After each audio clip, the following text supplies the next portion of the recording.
Tonight, we begin a journey that will carry you deep into rest and plant seeds of profound peace in your mind. These are not lessons or techniques to memorize. They are ancient Buddhist teachings that gently guide you back to the peace that has always lived within you. Before we begin, feel free to share what time it is and where you're listening from. As we journey together through this timeless wisdom, you may find your breathing naturally deepening, your body naturally relaxing. This is not something you need to force. It is the natural response of a mind that finally understands its true nature. The wisdom of Zen teaches us that peace is not something we must create. It is something already here that we must uncover. Like a clear mountain lake that becomes muddy when stirred, our minds become clouded when we struggle and grasp. Settle in now. Relax. Take a slow, deep breath. And let's begin our gentle journey into rest. One of the deepest teachings in Zen Buddhism is about acceptance. Not the kind of acceptance where we pretend to like things we don't like, or where we become passive and stop caring. True acceptance is something much more profound. It is the practice of meeting reality exactly as it is, without adding the extra layer of suffering that comes from wishing things were different. When something difficult happens in our lives, we often respond in two ways. First, there is the actual difficulty itself. Then there is our resistance to that difficulty, our mental argument with reality about how things should not be this way. Zen teaches us that while we may not be able to control the first part, we have complete freedom over the second. And it is often the second part, our resistance, that causes us the most pain. Think of it this way. If you are walking barefoot and you step on a small stone, there is a moment of discomfort. That is the first part, the actual pain. But then the mind often adds a second layer. Why was that stone there? Who should have cleared this path? Why does this always happen to me? This mental commentary doesn't make the foot feel any better. It only adds frustration and tension to what was already uncomfortable. Acceptance in Zen means learning to work with what is actually here, rather than exhausting ourselves by fighting what has already happened. When we stop arguing with reality, something interesting occurs. We discover a natural peace that was hidden beneath all that struggling. We find we have energy available to respond wisely, energy that was previously consumed by resistance. This teaching about acceptance extends into every corner of our lives. It changes how we meet loss, how we respond to change, how we handle the gap between our expectations and our actual experience. When we learn to accept what is, we don't become passive. We become free. Free to act from wisdom rather than from the panic of not wanting things to be as they are. Let us explore this wisdom through a story about a master who faced a devastating loss and whose response revealed the true meaning of acceptance. In a remote mountain monastery, there lived a master named Kosen who was renowned throughout the region for his vast collection of ancient texts. For over 40 years, he had carefully gathered the rarest Buddhist scriptures, philosophical treatises, and poetry from across the land. Scholars would travel for weeks just to study in his library, which contained treasures that existed nowhere else in the world. The library itself was a work of art. Wooden shelves carved by master craftsmen reached from floor to ceiling. Each scroll was wrapped in silk and stored with meticulous care. The room smelled of cedar and aged paper, and morning light filtered through paper windows, casting a golden glow over centuries of accumulated wisdom. Kosen would spend his early hours each day in this sacred space, reading by candlelight before the other monks awakened. He had a special ritual each morning. He would enter the library before dawn, light a single candle, and sit for a moment in the silence. Then he would select one text, often at random, and read slowly, savoring each character. Sometimes he would spend an entire hour on a single page, contemplating the depth of what the ancient masters had written. Other monks would see the light under his door and know their teacher was in his sacred place. The collection had grown slowly over the decades. When Kosen first came to the monastery as a young monk, the library held only a few dozen texts. But he had made it his life's work to seek out and preserve the teachings. He would travel to distant temples, carefully negotiate with other abbots, and sometimes copy texts by hand when the owners would not part with the originals. Each addition to the collection felt like welcoming a new member into the family. One autumn night, while the community slept, a terrible fire swept through the monastery. It started in the kitchen, where coals from the evening fire had not been fully extinguished. The flames, fed by strong mountain winds, moved with frightening speed through the wooden structures. The monastery bell rang out in alarm. Monks stumbled from their sleeping quarters into the cold night air, coughing from the smoke. They formed a line to the well, passing buckets of water, but the fire had already taken hold. The flames leapt from building to building, indifferent to the efforts of the bucket brigade. Kosen emerged from his quarters and immediately understood the situation. "Everyone to the courtyard," he called out calmly. "Make sure all our brothers are accounted for. Let the buildings go." The monks managed to escape safely, but there was no time to save anything else. They stood in the courtyard, faces lit by the orange glow, watching helplessly as their home was consumed. Some of the younger monks wept openly. Others stood in stunned silence. The library burned with particular intensity. The dry paper of the ancient texts fed the flames, and the wooden shelves became fuel. All those ancient manuscripts, irreplaceable scrolls, and precious books turned to ash in minutes. 40 years of careful collecting vanished in a single night. One monk tried to run back toward the library, but 2 others held him back. There was nothing that could be done.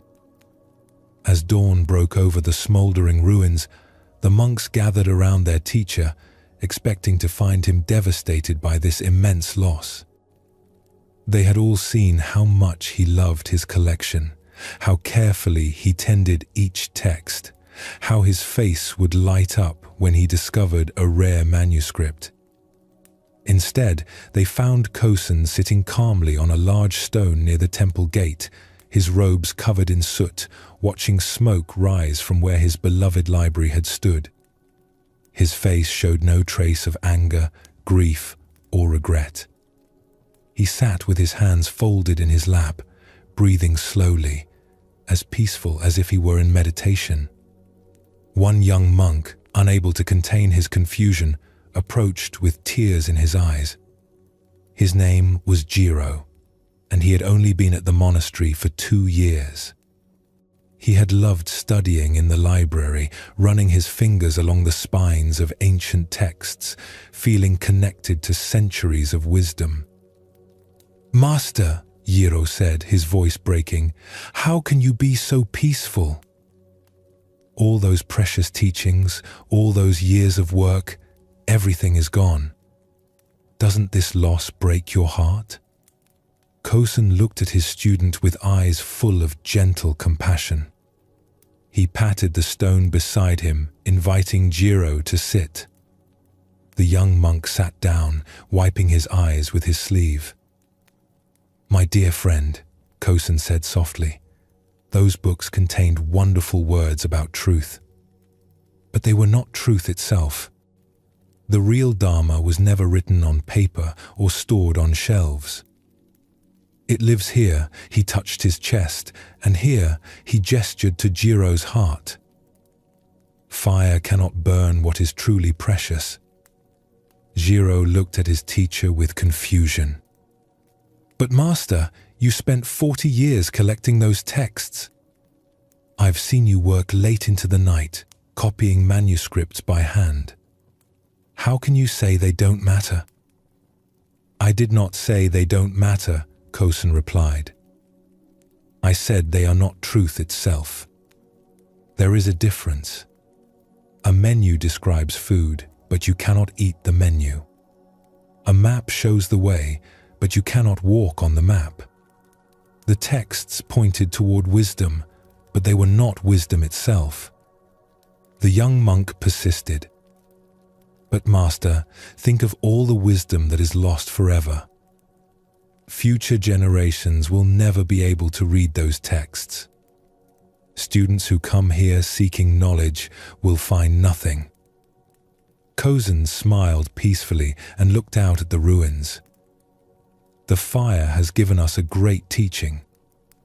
It has shown us the difference between the finger pointing at the moon and the moon itself. We spent so much time polishing and protecting the finger that we sometimes forgot to look at what it was pointing toward. Another monk, an older brother named Takeo, who had studied with Kosen for many years, joined them on the stone. Master, forgive me, but I must speak honestly.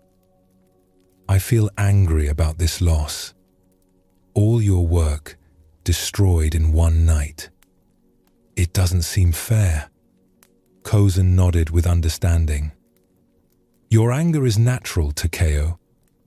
Feel it completely. But also notice something. The anger does not change what happened. The fire has already burned. The texts are already gone. Your anger is your argument with what has already occurred. He stood slowly and placed a gentle hand on each monk's shoulder. Yesterday I was the keeper of books. Today I am simply a teacher. Yesterday I worried about preserving old wisdom. Today I am free to embody it directly. The fire has not taken anything away. It has revealed what was always here. Over the following days, as the community began the work of rebuilding, something remarkable happened. Without the distraction of managing and protecting his vast collection, Kosen's teaching became more direct and powerful than ever before. Students who had traveled expecting to study ancient texts instead encountered a living embodiment of the wisdom those texts had tried to capture. In the morning, where Kosen used to be found reading in his library, he now sat with students in the ruins, teaching directly from his experience. His words had a freshness they had never had before. When students asked questions, he no longer said, "Let me show you what the sutras say about this." Instead, he spoke from the depth of his own understanding. The master had discovered that his attachment to preserving the Dharma had, in subtle ways, prevented him from fully expressing it. The fire had freed him from being a curator of truth and allowed him to become truth itself. This story illuminates something profound about the nature of acceptance in Zen practice. True acceptance is not about liking what happens to us. Kosen did not celebrate the fire or pretend he was happy about losing his library. Instead, he accepted the reality of what had occurred and opened himself to whatever wisdom it might contain. In Zen, we learn that resistance to what has already happened is the source of our deepest suffering. We waste precious energy fighting battles that were already won or lost. When we stop this futile struggle against reality, we discover an inner freedom that no external circumstance can touch. The fire in this story represents all the unexpected losses and changes that life brings us. Sometimes it burns away our cherished plans, our familiar identities, or our treasured possessions. Our first instinct is to see these events as tragedies, as enemies of our happiness. But Zen teaches us to look deeper. What if every loss is also a liberation?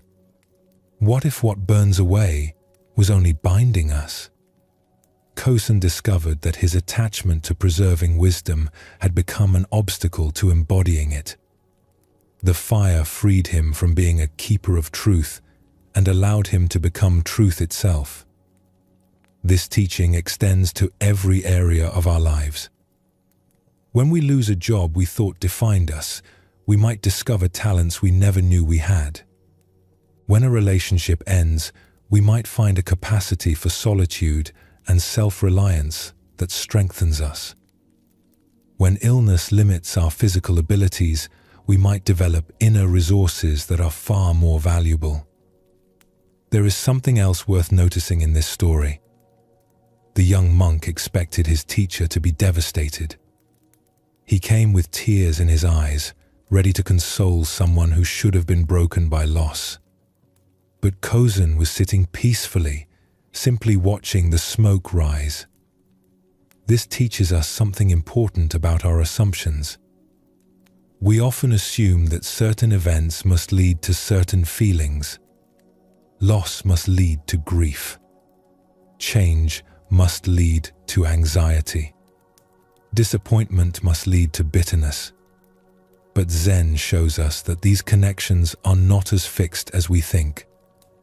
What causes our suffering is not the events themselves, but our relationship to those events. Kosen had spent 40 years building his collection.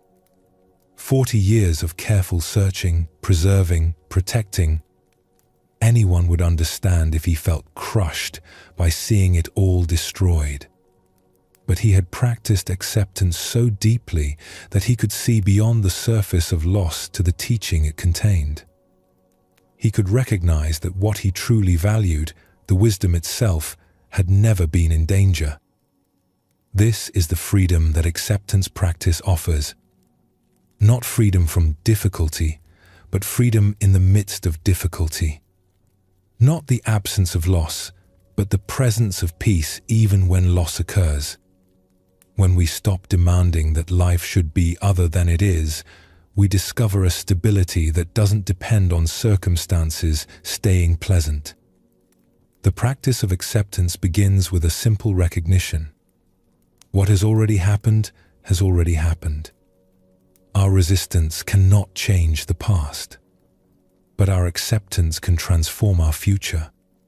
When we stop fighting what is, we become available to what might be. Take another gentle breath now. Feel how your body naturally relaxes when you stop bracing against imaginary threats. This is the physical sensation of acceptance.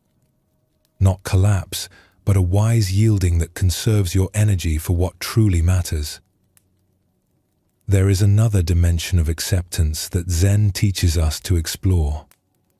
Sometimes we resist not just external events, but aspects of ourselves and our experience that we judge as imperfect or inadequate. Let us turn now to a story that reveals how acceptance can transform even our relationship with imperfection itself.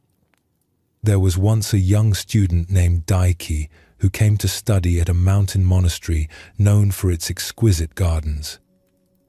He had always been drawn to beauty and perfection, and he hoped that learning to tend these famous gardens would bring him closer to enlightenment. He imagined spending his days among perfectly arranged flowers, geometrically precise pathways, and trees pruned into ideal forms.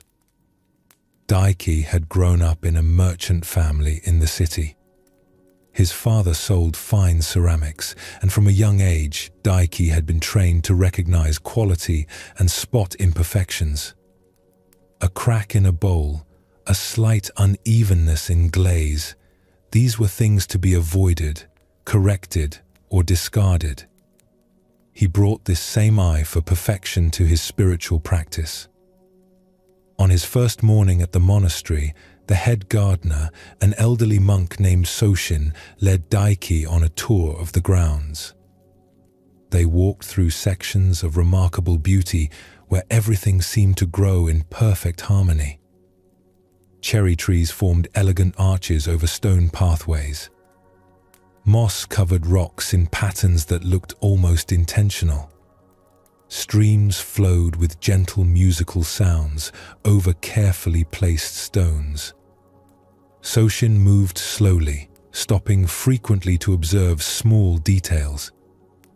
He would crouch down to examine a particular flower or pause to listen to the sound of water flowing over stones. His weathered hands would occasionally reach out to adjust a branch or remove a fallen leaf. Daiki tried to memorize everything, taking mental notes about which plants grew where, how the paths were designed, and how the elements worked together. "This is the formal garden," Soshin explained. "We have maintained it for 300 years. Each generation of gardeners adds their care to what came before." Daiki felt inspired. This was exactly the kind of perfection he had hoped to learn about. Every element was precisely placed. Every plant was healthy and well tended. It was like a living work of art. But as they continued their walk, they came to a section that seemed forgotten or neglected. Here, plants grew wild and seemingly random. Weeds pushed up between stones. Branches grew in odd directions, reaching out into pathways. The ground was uneven and fallen leaves had accumulated in corners. At the center of this unkempt area stood an ancient pine tree that had been twisted and bent by decades of mountain storms. The tree was unlike anything Daiki had ever seen. Its trunk curved in 3 directions at once, as if the tree could not decide which way to grow. Its branches reached out at strange angles, some pointing down instead of up. The bark was scarred and weathered, with deep grooves that collected rainwater. Several branches appeared to be dead, their wood bleached grey by sun and wind. Daiki stopped walking and stared at the tree with obvious distaste. It seemed so out of place, so wrong compared to the carefully tended gardens they had just walked through. He wondered why such an eyesore had been allowed to remain. "Master Soshin," he said, trying to be respectful but unable to hide his disapproval, "surely this old tree mars the beauty of your garden. Why don't you remove it and plant something more pleasing? Something that grows straight and strong like the other pines?"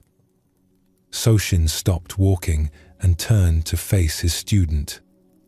Then he gazed at the twisted tree with obvious affection, the way one might look at an old friend. He was quiet for a long moment before responding. "This tree," he said softly, "is my greatest teacher. It has shown me something that all the perfect specimens could never reveal." Daiki looked confused. He glanced at the formal gardens behind them, then back at this gnarled, misshapen tree. What could this damaged tree possibly teach that a healthy one cannot?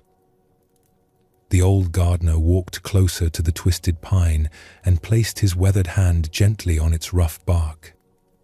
He stood there for a moment, as if listening to something only he could hear.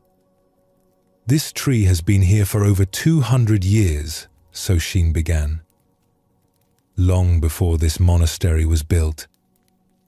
Long before the formal gardens were designed. It was here when this mountain was wild and untended." He traced his finger along one of the deep grooves in the bark. "This tree has survived storms that destroyed younger, straighter trees. See how it bends? That is not weakness.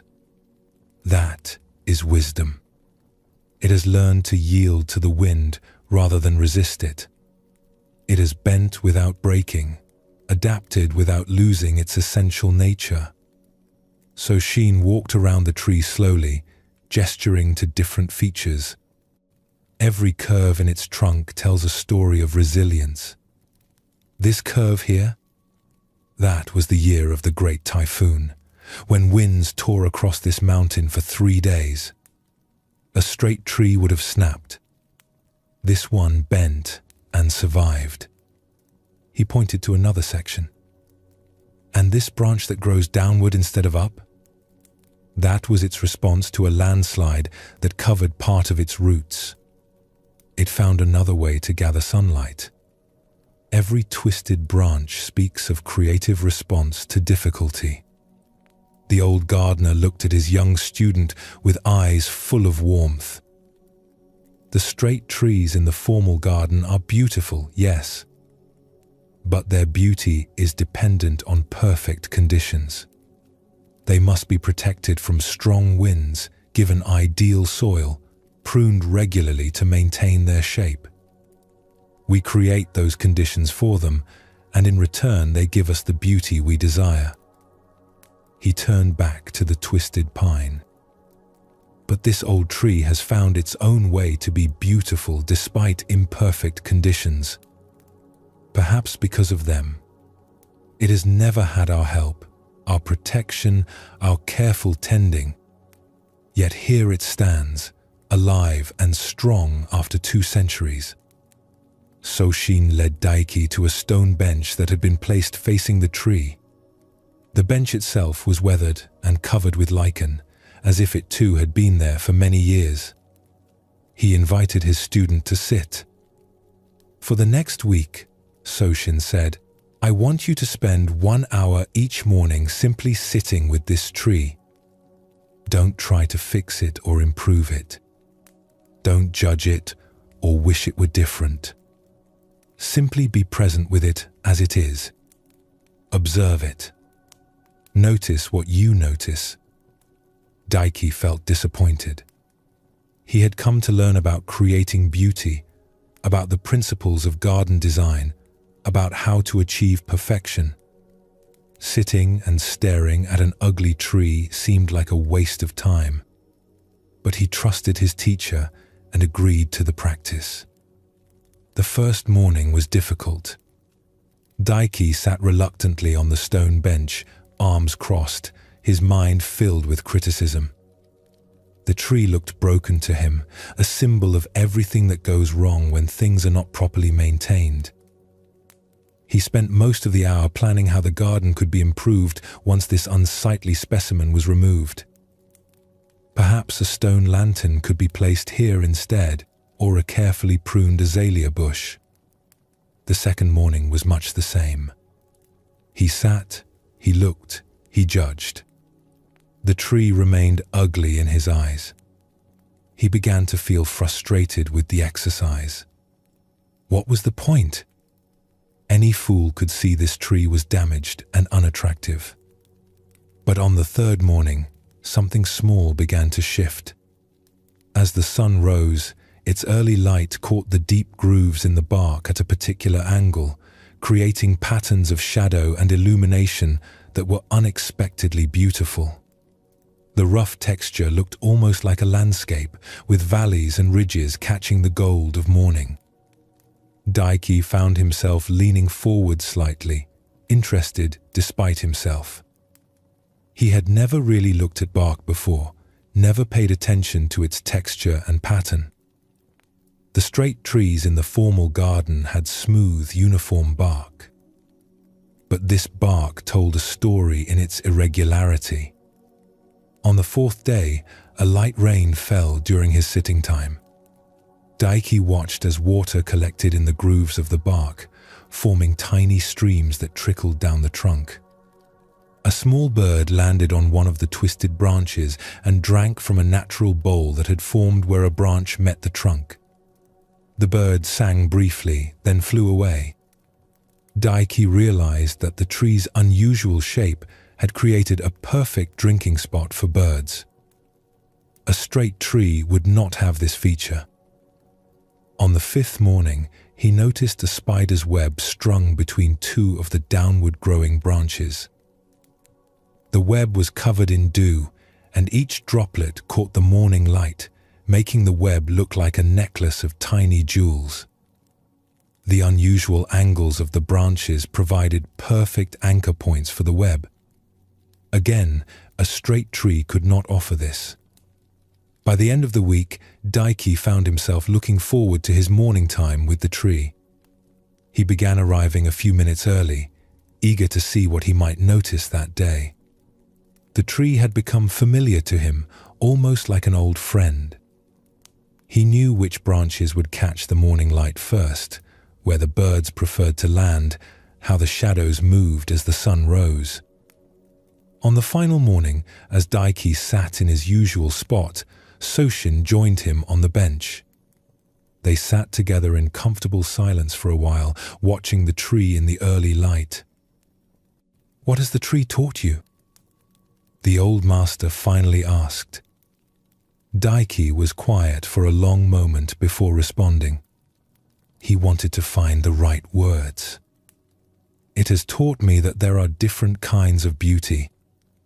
The formal gardens are beautiful like a perfect poem, each word chosen and placed with care. But this tree is beautiful like a wise face that shows its history. Every line, every scar tells a story." He paused, thinking. "I came here wanting to learn how to make things perfect, to eliminate all flaws and create ideal beauty. But the tree has shown me how to find perfection in things as they are. It has shown me that what I called flaws are actually strengths. That what I called damage is actually adaptation." Soshin nodded slowly, a slight smile on his weathered face. "The tree grows according to its nature and circumstances. It doesn't try to be a different tree. It doesn't compare itself to the straight pines and feel inferior. It simply responds to each moment with authenticity." The old gardener stood and stretched. "This is the deepest teaching of Zen. Not to force ourselves or our world into predetermined shapes, but to find the natural perfection that emerges when we stop fighting what is. The tree never fought against the storms. It bent with them. It never resisted the difficult soil. It found a way to grow anyway." As they walked back toward the monastery together, Daiki turned one last time to look at the twisted pine. It no longer looked ugly to him. It looked honest, real, true to itself in a way that the carefully pruned trees could never be. This story reveals another layer of acceptance that is crucial to Zen understanding. We often think acceptance means tolerating what we don't like. But true acceptance goes deeper. It means discovering that what we initially resist may contain exactly the wisdom or beauty we need. Daiki's journey from criticism to appreciation mirrors our own process. Like the twisted pine, we all carry marks from the difficulties we have faced. We all have aspects of ourselves that don't match some ideal image. Zen teaches us that these are not obstacles to peace. They are the very material from which wisdom emerges. Notice how Soshin taught his student. He did not lecture about the value of imperfection. He simply invited Daiki to sit with the tree, to be present without judgment. This is how Zen teaching works. Not through concepts, but through direct experience. When Daiki stopped judging and simply looked, his perception naturally shifted. This teaching transforms how we relate to everything in our lives that seems less than ideal. The difficult relationship that teaches us patience, the limitation that shows us creativity, the failure that redirects our path. When we stop demanding that life conform to our preferences, we become available to receive its actual gifts. Both Kosen and Daiki discovered something essential. Kosen learned that his attachment to preserving wisdom had become an obstacle to embodying it. Daiki learned that his rejection of imperfection had prevented him from seeing a deeper kind of beauty. Both found freedom not by changing their circumstances, but by changing their relationship to those circumstances. The practice of acceptance begins simply. When you encounter something you want to be different, pause. Meet it with curiosity rather than judgment. Ask what it might be teaching you. This doesn't mean abandoning all effort to grow or improve. It means working with what is here rather than exhausting yourself fighting against it. As you rest now, feel how acceptance creates a natural ease in your body. Notice how you can breathe more deeply when you're not bracing against reality. This is the peace that Zen Buddhism offers. Not a peace that depends on perfect circumstances, but a peace that remains steady by meeting each moment exactly as it arrives. Tomorrow's challenges will still be there, but you need not meet them with resistance. You can meet them with the flexible strength of the ancient pine, bending without breaking, finding your own authentic way to thrive. Sleep comes naturally to a mind that has learned to accept what is. In Zen Buddhism, compassion is understood as something far deeper than simply feeling sorry for others or being nice when it is convenient. True compassion begins with a radical understanding. It sees that beneath every harmful action lies some form of suffering. Beneath every difficult behavior lies pain that has not been met with kindness. When someone acts in ways that hurt others, our first response is often anger or judgment. We see the harmful action and we want to push it away, to punish it, to make it stop. This is natural. But Zen teaching invites us to look deeper. What pain drives this behavior? What suffering has gone unmet? When we can see the hurt beneath the harm, we open the door to genuine transformation. Compassion in this tradition is not weakness. It is not naive acceptance of harmful behavior. It is the wisdom to respond to the root cause, rather than just reacting to the symptoms. When we meet suffering with understanding instead of punishment, we create conditions where healing becomes possible. But there is another teaching about compassion that is equally important, perhaps even more so. Before we can truly offer compassion to others, we must learn to offer it to ourselves.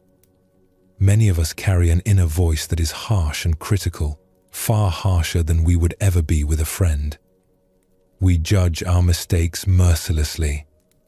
We attack ourselves for being imperfect. We demand of ourselves what we would never demand of another person. This internal harshness is a form of violence we commit against ourselves every day. And Zen teaches that we cannot offer what we do not have. If we show only cruelty to ourselves, how can we show true kindness to others? The compassion we cultivate within becomes the foundation for all the compassion we offer outward. Let us explore this wisdom through a story about a man who discovered that compassion has the power to transform even the most difficult situations. In a small village at the edge of a vast forest lived a baker named Kenji, who was known for his kind heart and generous spirit. Every morning before dawn, he would light his ovens and begin preparing fresh bread for the day. The warm smell of baking would drift through the village streets, waking people gently and filling their hearts with anticipation. Kenji had a simple practice that he had maintained for many years. He would always bake a few extra loaves each day and leave them on a wooden shelf outside his shop with a small sign that read, "For those who need them." Travelers, poor families, and anyone who was hungry could take what they needed without having to ask or explain their circumstances. Kenji never kept track of how many loaves were taken. He simply baked extra each day and trusted that the bread would find its way to those who needed it most. The village had always been peaceful, and Kenji's practice had never caused any trouble. People took only what they needed, and often those who took bread one month would return the next to leave a small coin or a bundle of vegetables in gratitude. But one harsh winter, when snow fell for weeks without stopping and food became scarce, everything changed. A group of desperate men who had been living rough in the forest began coming into the village at night, taking whatever they could find. They would break into shops and homes, stealing food, tools, and anything of value they could carry. The village lived in fear. Families barred their doors at night. Shopkeepers began sleeping in their stores to protect their goods. Everyone was angry and frightened. Kenji's shop was robbed 3 times in 2 weeks. The first time, the thieves took not just the free bread from the shelf outside, but also coins from his cash box and several bags of flour from his storeroom. The second time, they took more flour and broke his mixing bowls searching for hidden money. The third time, they overturned his carefully organized workspace, leaving flour spilled across the floor and tools scattered everywhere. Each time, Kenji would arrive in the morning to find the damage. He would quietly clean up, repair what he could, and begin baking again. He did not complain to his neighbors or report the thefts to the village elder. He simply continued his work. The other villagers were outraged on Kenji's behalf. They came to his shop with advice and anger. "You must stop leaving bread outside," they told him. "You're just encouraging them. Put bars on your windows. Get a large dog to guard your shop at night. Show these criminals that you won't be an easy target." But Kenji continued his practice. Each morning he would clean up any damage from the night before, bake his bread as usual, and still leave extra loaves on the shelf outside. The loaves disappeared even more quickly now, often within minutes of being placed there. His neighbors thought he was foolish. "They're stealing from you," they said. "They're taking advantage of your kindness. Why do you keep feeding them?" Kenji would only smile gently and say, "Someone is hungry. That is all I know for certain." One particularly cold night, Kenji was working late in his shop, preparing dough for the next day's baking. The work was soothing to him. His hands knew the rhythm of kneading without thinking. Push, fold, turn. Push, fold, turn. The repetitive motion calmed his mind.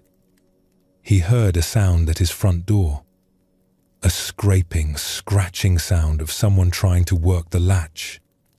Kenji's heart beat faster, but he did not feel afraid. He felt something else. Curiosity, perhaps. Or sadness for whoever was so desperate they would risk breaking into a shop while the owner was still inside. He walked to the door and opened it himself. 3 men stood there in the darkness, their faces gaunt with hunger and their clothes torn from living rough in the winter forest. They had clearly come to steal again, but they froze when they saw Kenji looking at them directly. They had expected to find the shop empty. They had not expected to face the man they had been robbing. For a long moment, no one moved or spoke. The 3 men stared at Kenji, and Kenji looked back at them with calm eyes. "You must be very hungry," Kenji said softly, "to be out on such a cold night." The men didn't know how to respond. They had expected anger, perhaps violence. They had certainly not expected kindness. The youngest of the 3 looked ready to run. The oldest, who seemed to be their leader, stood very still, his eyes wary and confused. I have fresh soup cooking on the stove, Kenji continued, his voice gentle. And there's warm bread just out of the oven. Would you like to come in and eat? The oldest man looked suspicious. Why would you help us? Don't you know who we are? We're the ones who've been taking from you. Kenji nodded calmly. I know. And I can see that you take only what you need to survive. A man doesn't steal bread because he's evil. He steals bread because he's hungry. He stepped aside and gestured for them to enter. The winter is hard for everyone, but it doesn't have to make us into enemies. Slowly, cautiously, the three men entered the warm bakery. The heat from the ovens wrapped around them like a blanket. The smell of fresh bread made their stomachs clench with hunger. They stood awkwardly near the door, not sure what to do or whether to trust this unexpected kindness. Kenji served them bowl after bowl of hot soup and all the fresh bread they could eat. He didn't ask questions or make them explain themselves. He simply gave them food and let them eat in peace. As they warmed up and filled their empty stomachs, tension gradually left their bodies. Their hands stopped shaking. Their faces began to show something other than fear and desperation. When they had eaten their fill, they began to talk. Not because Kenji asked, but because his quiet presence made them feel safe enough to speak. They told him their stories. They had all worked at the iron mine in the next valley. When the mine closed suddenly, they lost their jobs. With no work available and their savings gone, they had been forced to leave their homes and live in the forest. We tried begging at first, the youngest one said, his eyes downcast with shame. But the villagers chased us away. They said we were lazy, that we should find work. But there is no work. We looked everywhere. We never wanted to hurt anyone, the middle one added. We just didn't want to starve. Kenji listened to all of this with deep attention. When they finished speaking, he sat quietly for a moment, thinking. Then he made an offer that astonished them. I could use help with the early morning baking, he said. The work is hard and the hours are long. You would need to be here before dawn each day. But there's always enough food, and there's a room above the shop where you could sleep. If you're willing to work, you're welcome to stay. The three men looked at each other in disbelief. They had come to steal from this man, and he was offering them jobs and shelter. The oldest man shook his head slowly, tears forming in his eyes. Why would you trust us? We've robbed you 3 times. Kenji smiled gently. Because I believe that people do better when they're given the chance to do better. You stole because you were desperate. But desperation isn't who you are. It's just a situation you were in. And now you have the chance to be in a different situation. The men stayed. They worked harder than any employees Kenji had ever had, grateful beyond words for the chance to earn an honest living again. They were up before dawn each day, their hands white with flour, their faces showing the satisfaction that comes from honest work. Within a few months, the bakery was more prosperous than it had ever been. The village became peaceful again. The 3 men who had been feared as dangerous thieves became known as reliable workers and good neighbors. Years later, when people would ask Kenji why he had chosen kindness over punishment, he would say, "Fear creates more fear. Anger creates more anger." But compassion has the power to transform even the most difficult situations. When we respond to suffering with understanding instead of judgment, we give everyone involved the chance to become better than they were before. This story shows us something essential about compassion in Buddhist teaching. Kenji understood what many of us forget. The thieves were not evil people who enjoyed causing harm. They were human beings caught in desperate circumstances, acting out of pain and need rather than malice. When he responded to their actions with compassion instead of anger, he created the conditions for genuine transformation. The other villagers saw only the harmful actions. They wanted protection, punishment, barriers. These responses are natural and sometimes necessary. But Kenji saw deeper. He saw the suffering that drove the behavior, and he had the courage to respond to that suffering rather than just reacting to its symptoms. This is what Buddhist compassion looks like in action. Not ignoring harmful behavior or pretending everything is fine, but meeting the root cause with understanding and offering a genuine path toward healing. The three men did not stop stealing because they were punished. They stopped because someone saw their humanity and offered them a way back to their own dignity. Notice also that Kenji's compassion was practical, not just emotional. He didn't simply feel sorry for the men. He offered them real work, real shelter, a real opportunity to change their situation. Compassion in Zen is not passive sympathy. It is active engagement with suffering, working to create conditions where transformation becomes possible. When we learn to see this way, to look beneath harmful actions to the suffering that drives them, we become agents of healing rather than agents of more pain. This doesn't mean accepting all behavior or putting ourselves in danger. It means understanding that lasting solutions come from addressing root causes rather than just reacting to symptoms. Now, let us turn to another essential aspect of compassion, one that many people overlook: the compassion we show to ourselves. For we cannot truly offer to others what we have not learned to offer to ourselves.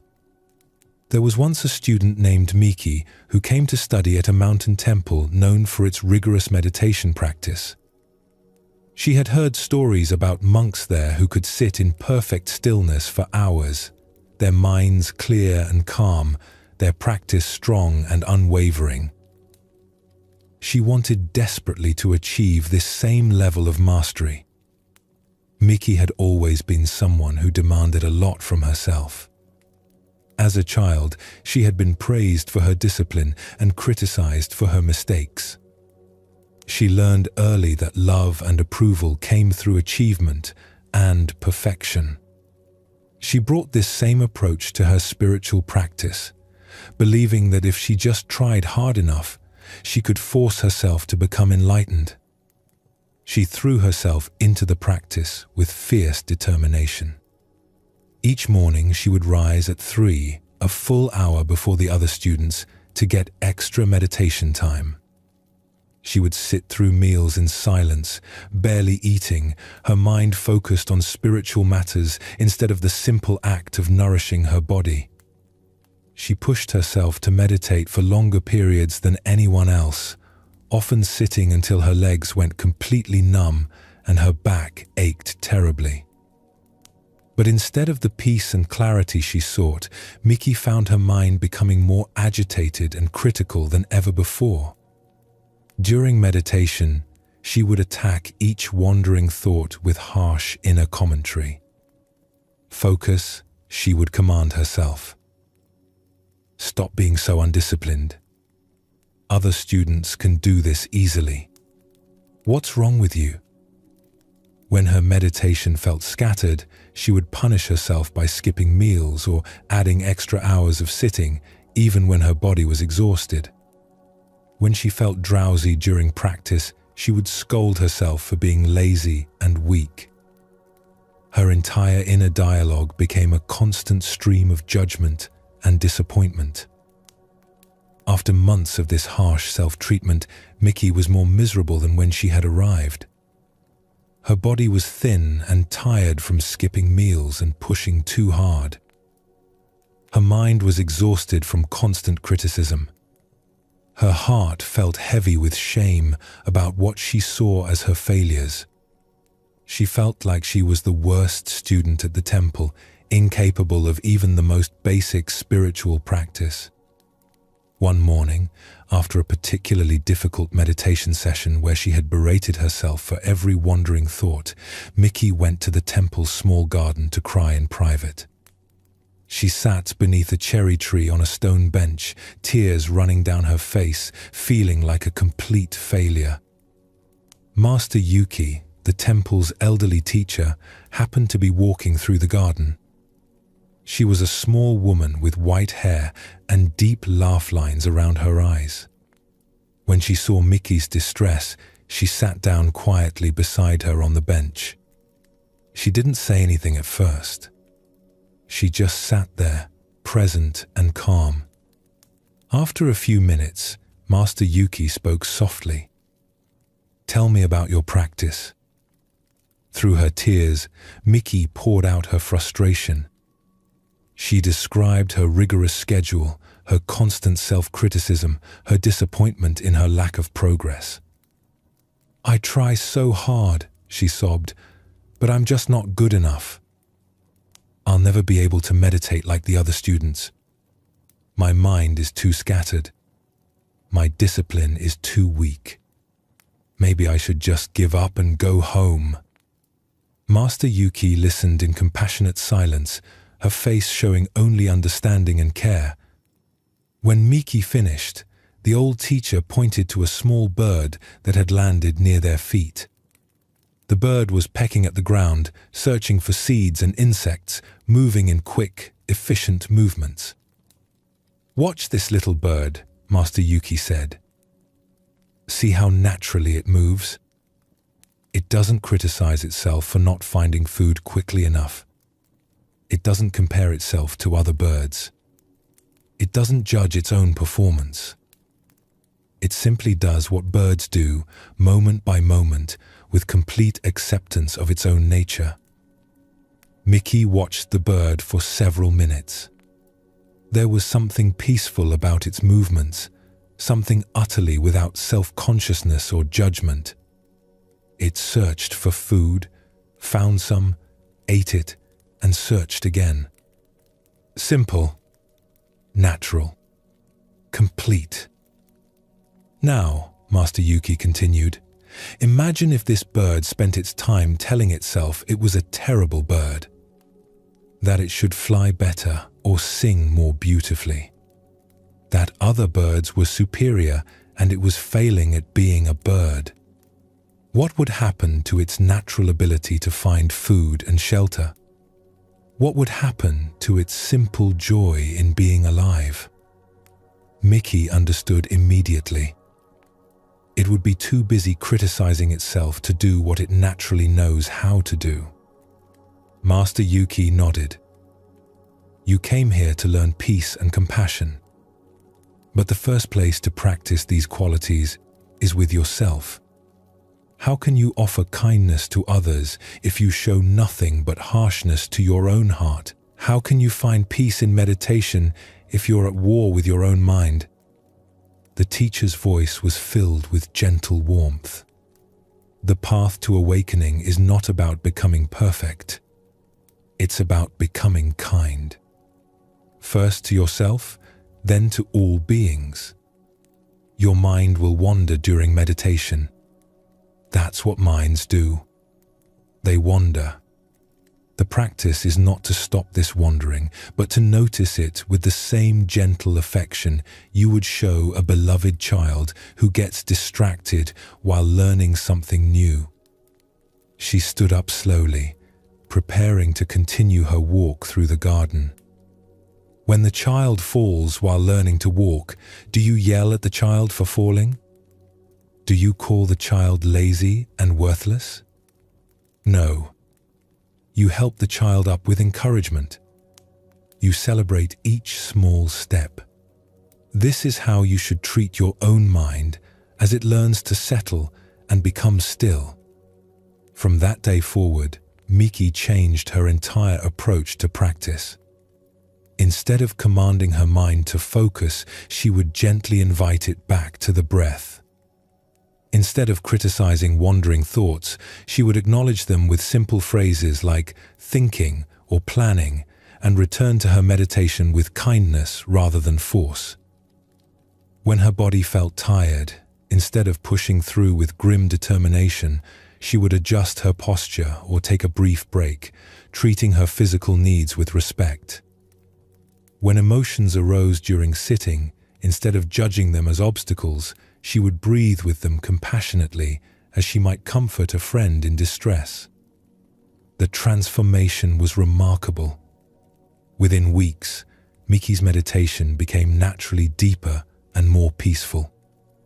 Her mind, no longer under constant attack, began to settle into the stillness she had been seeking. More importantly, the harsh inner critic that had tormented her for so long gradually softened into a voice of gentle encouragement and support. Her body became healthier as she started eating properly again. Her face, which had been tight with stress, became soft and open. Other students noticed the change and began asking her what had shifted. She would tell them simply, "I stopped going to war with myself. I started treating myself the way I would treat a dear friend." Years later, Miki became known as a compassionate teacher herself, someone who could help struggling students find their way to genuine peace. When asked about her teaching approach, she would say, "I learned that the kindness we show ourselves becomes the foundation for all the kindness we offer the world. We cannot give what we do not have. And we cannot find peace through violence, even when that violence is directed at ourselves." This story illuminates one of Buddhism's most essential teachings. Before we can truly help others or find lasting peace, we must learn to treat ourselves with the same gentleness and understanding we would offer to someone we deeply love. Most of us carry an inner critic that is harsher than we would ever be to a friend. This internal cruelty prevents us from accessing our natural wisdom and peace.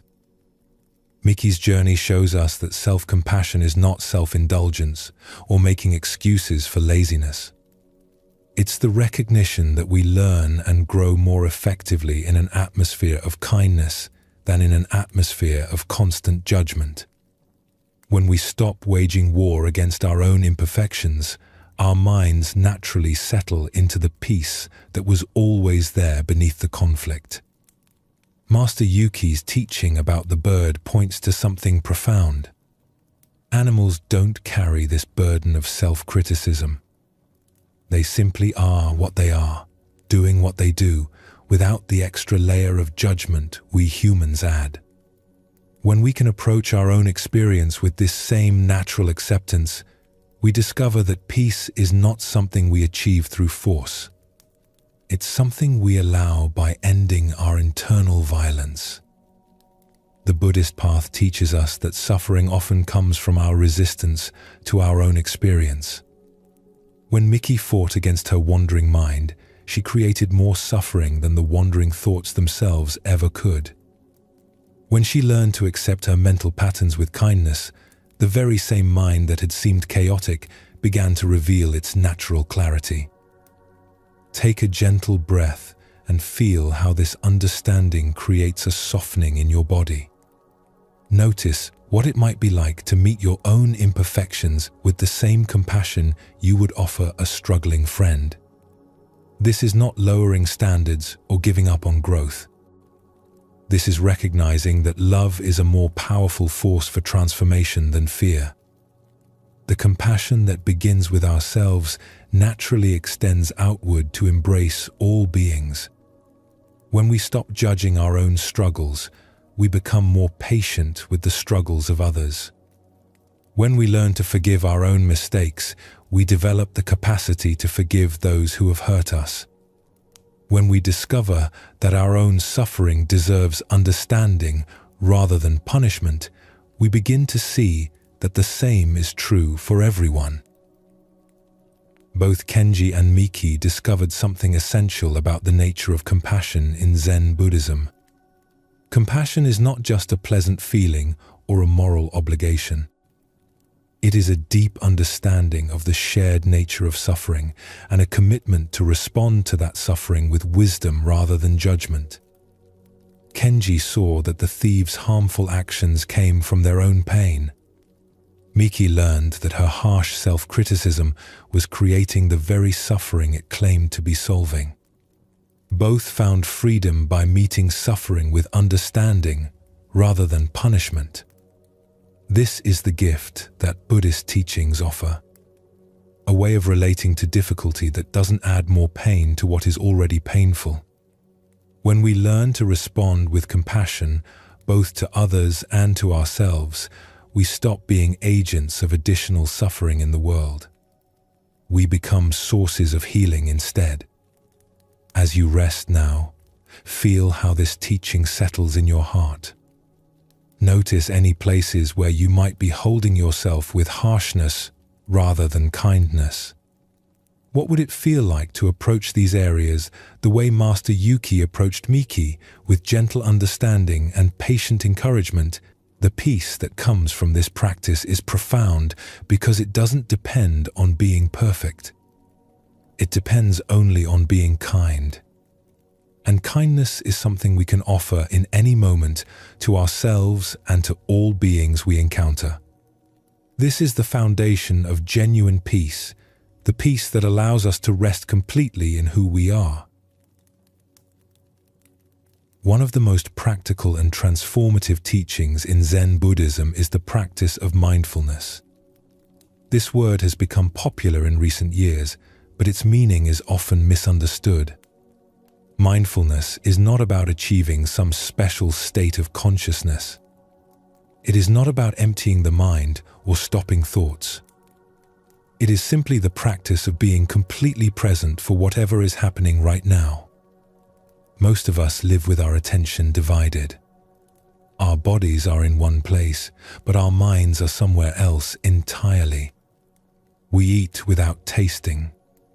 We walk without seeing. We listen without hearing. We go through our days on autopilot, lost in thoughts about the past or plans for the future, rarely fully present for the actual moment we are living. This divided attention is a major source of suffering. When our minds are always elsewhere, we never feel fully satisfied or at peace. We are like someone searching for their glasses while wearing them. What we seek is already here, but we cannot see it because we are not looking at where we actually are. Zen teaches us that peace is not found by changing our circumstances or achieving some future goal. It is found by learning to be completely present for this moment, exactly as it is. When we bring our full attention to whatever we are doing, even the most ordinary activities become rich and meaningful. A simple cup of tea becomes profound. A walk becomes meditation. A conversation becomes genuine connection. The practice of mindfulness is not complicated. It does not require special equipment or unusual abilities. It simply asks that we show up completely for our own lives, that we stop postponing our attention, waiting for some better moment to begin paying attention. This moment, right now, is the only moment we ever actually have.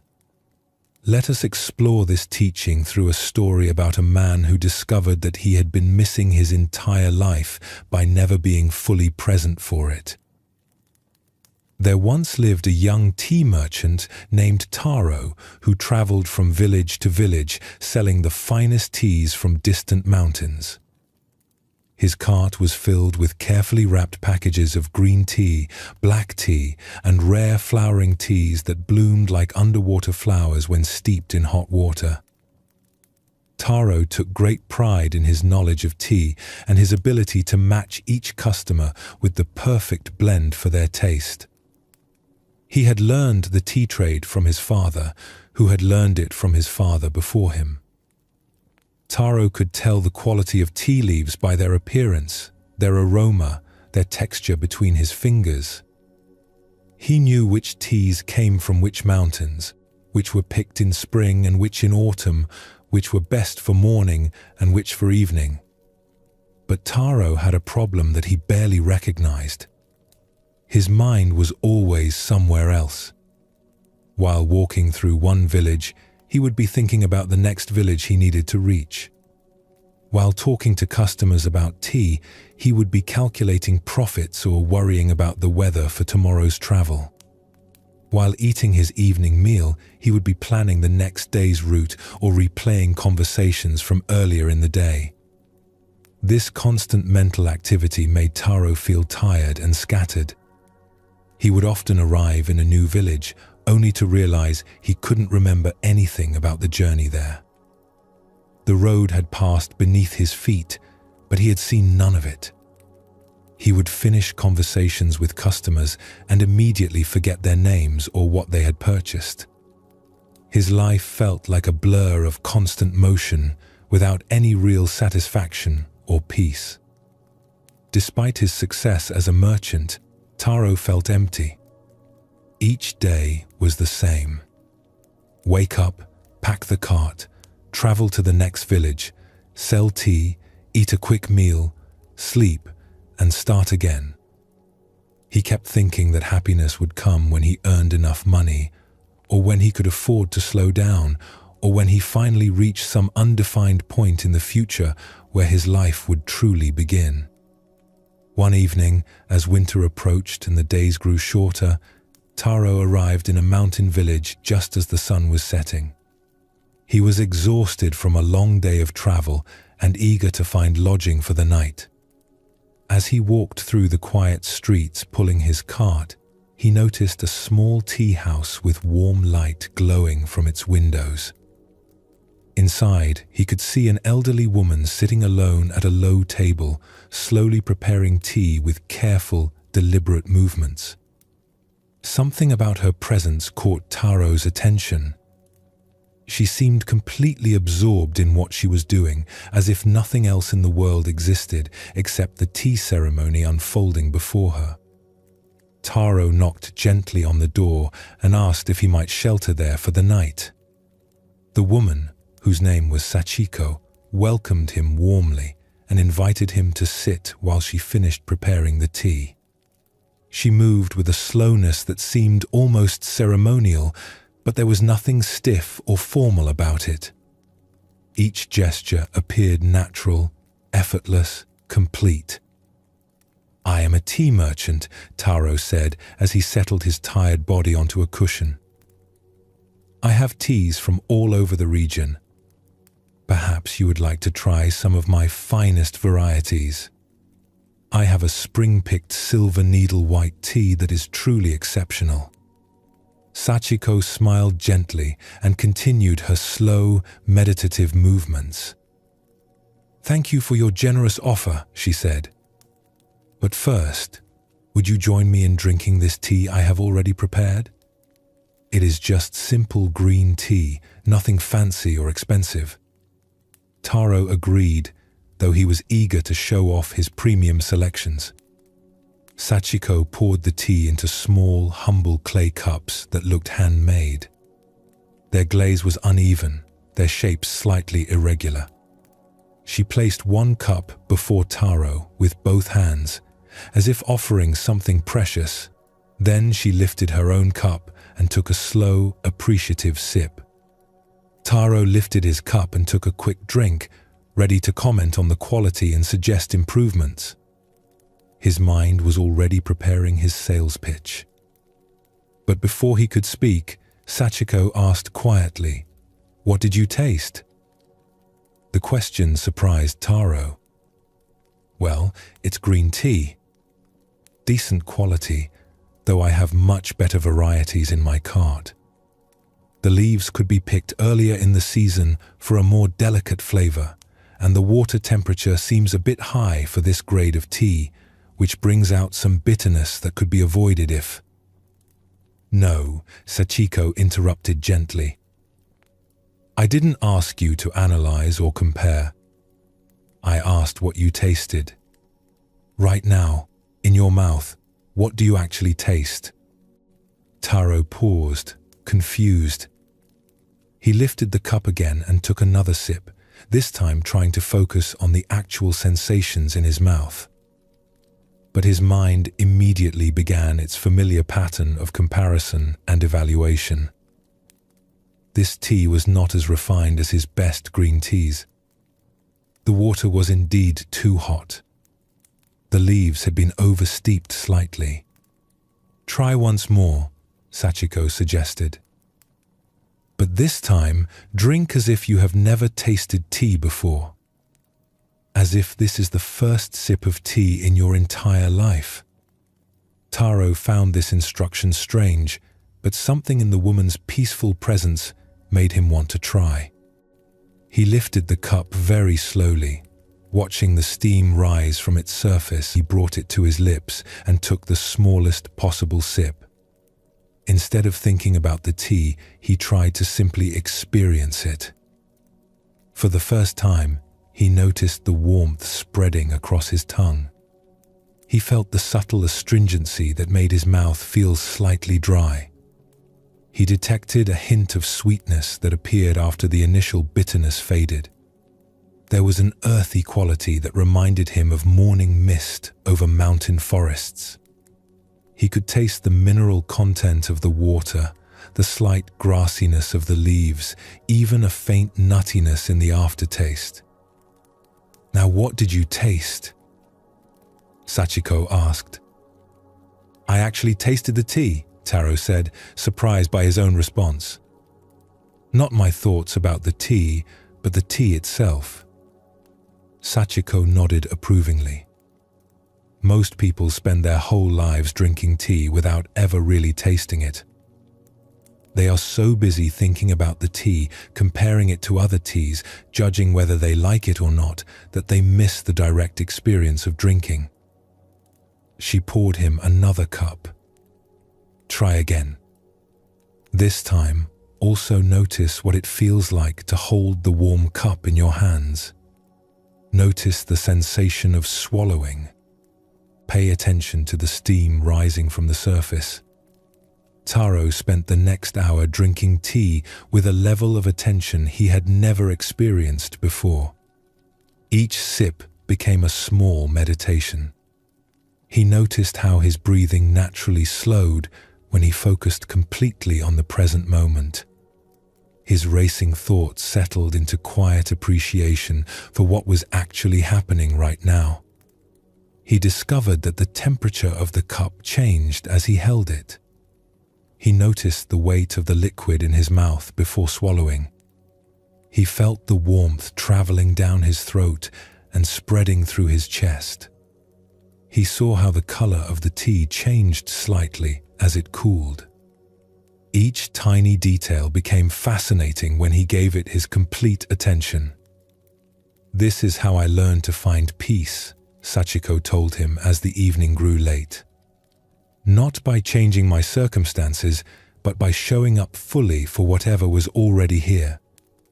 I have been making tea in this same simple way for 30 years, and I discover something new every single time because I am truly present for the experience. She looked at him with kind eyes. You travel constantly, seeking success and security. But you are never where you actually are. Your body walks the roads, but your mind is always somewhere else. How can you find peace when you are never present for your own life? That night, Taro slept more deeply than he had in months. The next morning, as he prepared to continue his journey, he found that everything felt different. As he loaded his cart, he noticed the weight and texture of each package in his hands. As he walked through the village, he heard birds singing that he had never noticed before. The morning air felt fresh and alive against his skin. From that day forward, Taro's approach to his work completely changed. Instead of rushing through his days with his mind elsewhere, he began to practice what Sachiko had shown him. When talking with customers, he listened fully to their words instead of planning his next sales pitch. When walking from village to village, he noticed the changing landscape, the feel of his feet on the path, the rhythm of his breathing. He discovered that when he was truly present with customers, he could sense what they actually needed rather than just trying to sell them the most expensive tea. His genuine presence made people trust him. They felt heard and understood in his company. His business actually improved because he had stopped trying so hard and started paying attention. This simple shift in attention transformed not only Taro's experience of his work, but also his entire sense of well-being. The emptiness he had felt for years began to fill with a quiet satisfaction. He no longer felt like he was waiting for his life to begin. He realized his life had been happening all along, but he had been missing it by never being fully present. Years later, when people would ask Taro about the secret to his peaceful contentment, he would say, "I learned that happiness is not something you find by looking elsewhere. It's something you discover by being completely where you are." This story reveals the heart of mindfulness practice in Zen Buddhism. Taro's constant mental busyness prevented him from ever feeling satisfied or at peace. Even though he was living his life, walking roads, talking to people, eating meals, he was missing all of it because his attention was always somewhere else. Sachiko taught him something profound through the simple act of drinking tea. She showed him that the richness of life is available in every moment, but only when we are actually present to experience it. The same tea that Taro had drunk thousands of times before became a source of discovery and satisfaction when he finally showed up completely for the experience. This teaching extends to every corner of our lives. How often do we eat without tasting because we're reading or watching something? How often do we miss what someone is saying because we're already planning our response? How often do we walk through beautiful places without seeing them because we're lost in thought? The practice of mindfulness invites us to come back, again and again, to the simple reality of this present moment. Not as preparation for some future moment that will be better, but as the only moment we ever actually have. When we learn to be fully present, ordinary activities become extraordinary. The simple act of drinking tea, walking a path, or listening to another person becomes rich with meaning and satisfaction. Taro discovered that he had been postponing his life, always waiting for some future time when things would be different and he could finally be happy. But Sachiko showed him that the only time available for happiness is right now. Not later, after we achieve our goals or solve our problems. Right now, in this breath, in this step, in this moment of awareness. The practice of mindfulness is sometimes misunderstood as a technique only for peaceful moments. But Zen teaches us that presence is even more important during difficult times. Let us explore how mindfulness can transform our experience even when facing loss and grief. In a mountain village, there lived a master named Josen, who was known throughout the region for his ability to remain calm and centered no matter what was happening around him. Students would come from distant temples to learn from him, hoping to discover the secret of his unshakable peace. Master Josen's temple was a place of harmony and order. The daily routine was predictable and serene. Meditation in the morning, work in the gardens during midday, study in the afternoon, and evening ceremonies as the sun set. The community lived in rhythm with the seasons, each day flowing naturally into the next. Josen had been teaching at this temple for 20 years. He had trained many students, all of whom respected him deeply. But his most devoted student, a young monk named Kaku, was struggling with doubt about his teacher's reputation. Kaku had been living at the temple for 2 years, and while he found Master Josen to be wise and kind, he had never seen him face any real difficulties. The temple was peaceful, the community was harmonious, and their daily routine was predictable and comfortable. Everything in Josen's life seemed ideal. Kaku began to wonder if his teacher's calmness was simply the result of living in such protected circumstances. Anyone can be peaceful in a place like this, Kaku confided to his friend one evening. But what would happen if Master Josen faced real problems? Would he still be so calm if his world was turned upside down? It's easy to be serene when nothing bad ever happens. One autumn morning, Kaku's question was answered in a way he had not expected. A messenger arrived at the temple with devastating news. Bandits had attacked Master Josen's home village during the night. His elderly mother and younger brother, who still lived there, had been killed in the violence. The family home where Josen had grown up had been burned to the ground. Kaku watched his teacher's face carefully as he received this terrible news. For a moment, Josen's eyes filled with tears and his body seemed to sag with the weight of grief. But then, something remarkable happened. Instead of collapsing in despair or raging against the tragedy, Josen simply sat down on a nearby stone and began to breathe slowly and deeply. "Master," the messenger said urgently, "shouldn't you leave immediately? There may be arrangements to make, ceremonies to plan for your family." Josen nodded gently. "Yes, I will go. But first, I need a few moments to be present with this news and what it means." Kaku was amazed. His teacher was facing the worst possible tragedy, and yet he was not running around frantically or drowning in despair. Instead, he was sitting quietly, apparently paying careful attention to his own grief and shock. After several minutes of silent breathing, Josen stood up calmly. His face showed sadness, but also a kind of peaceful acceptance. "Kaku," he said, "please come with me. We will travel to my village together." During the long journey, Kaku expected his teacher to be lost in sorrow or distracted by planning. Instead, he found that Josen was more present and attentive than ever. When they stopped to rest, Josen noticed the changing colors of the autumn leaves. When they encountered other travelers, he listened to their stories with complete attention.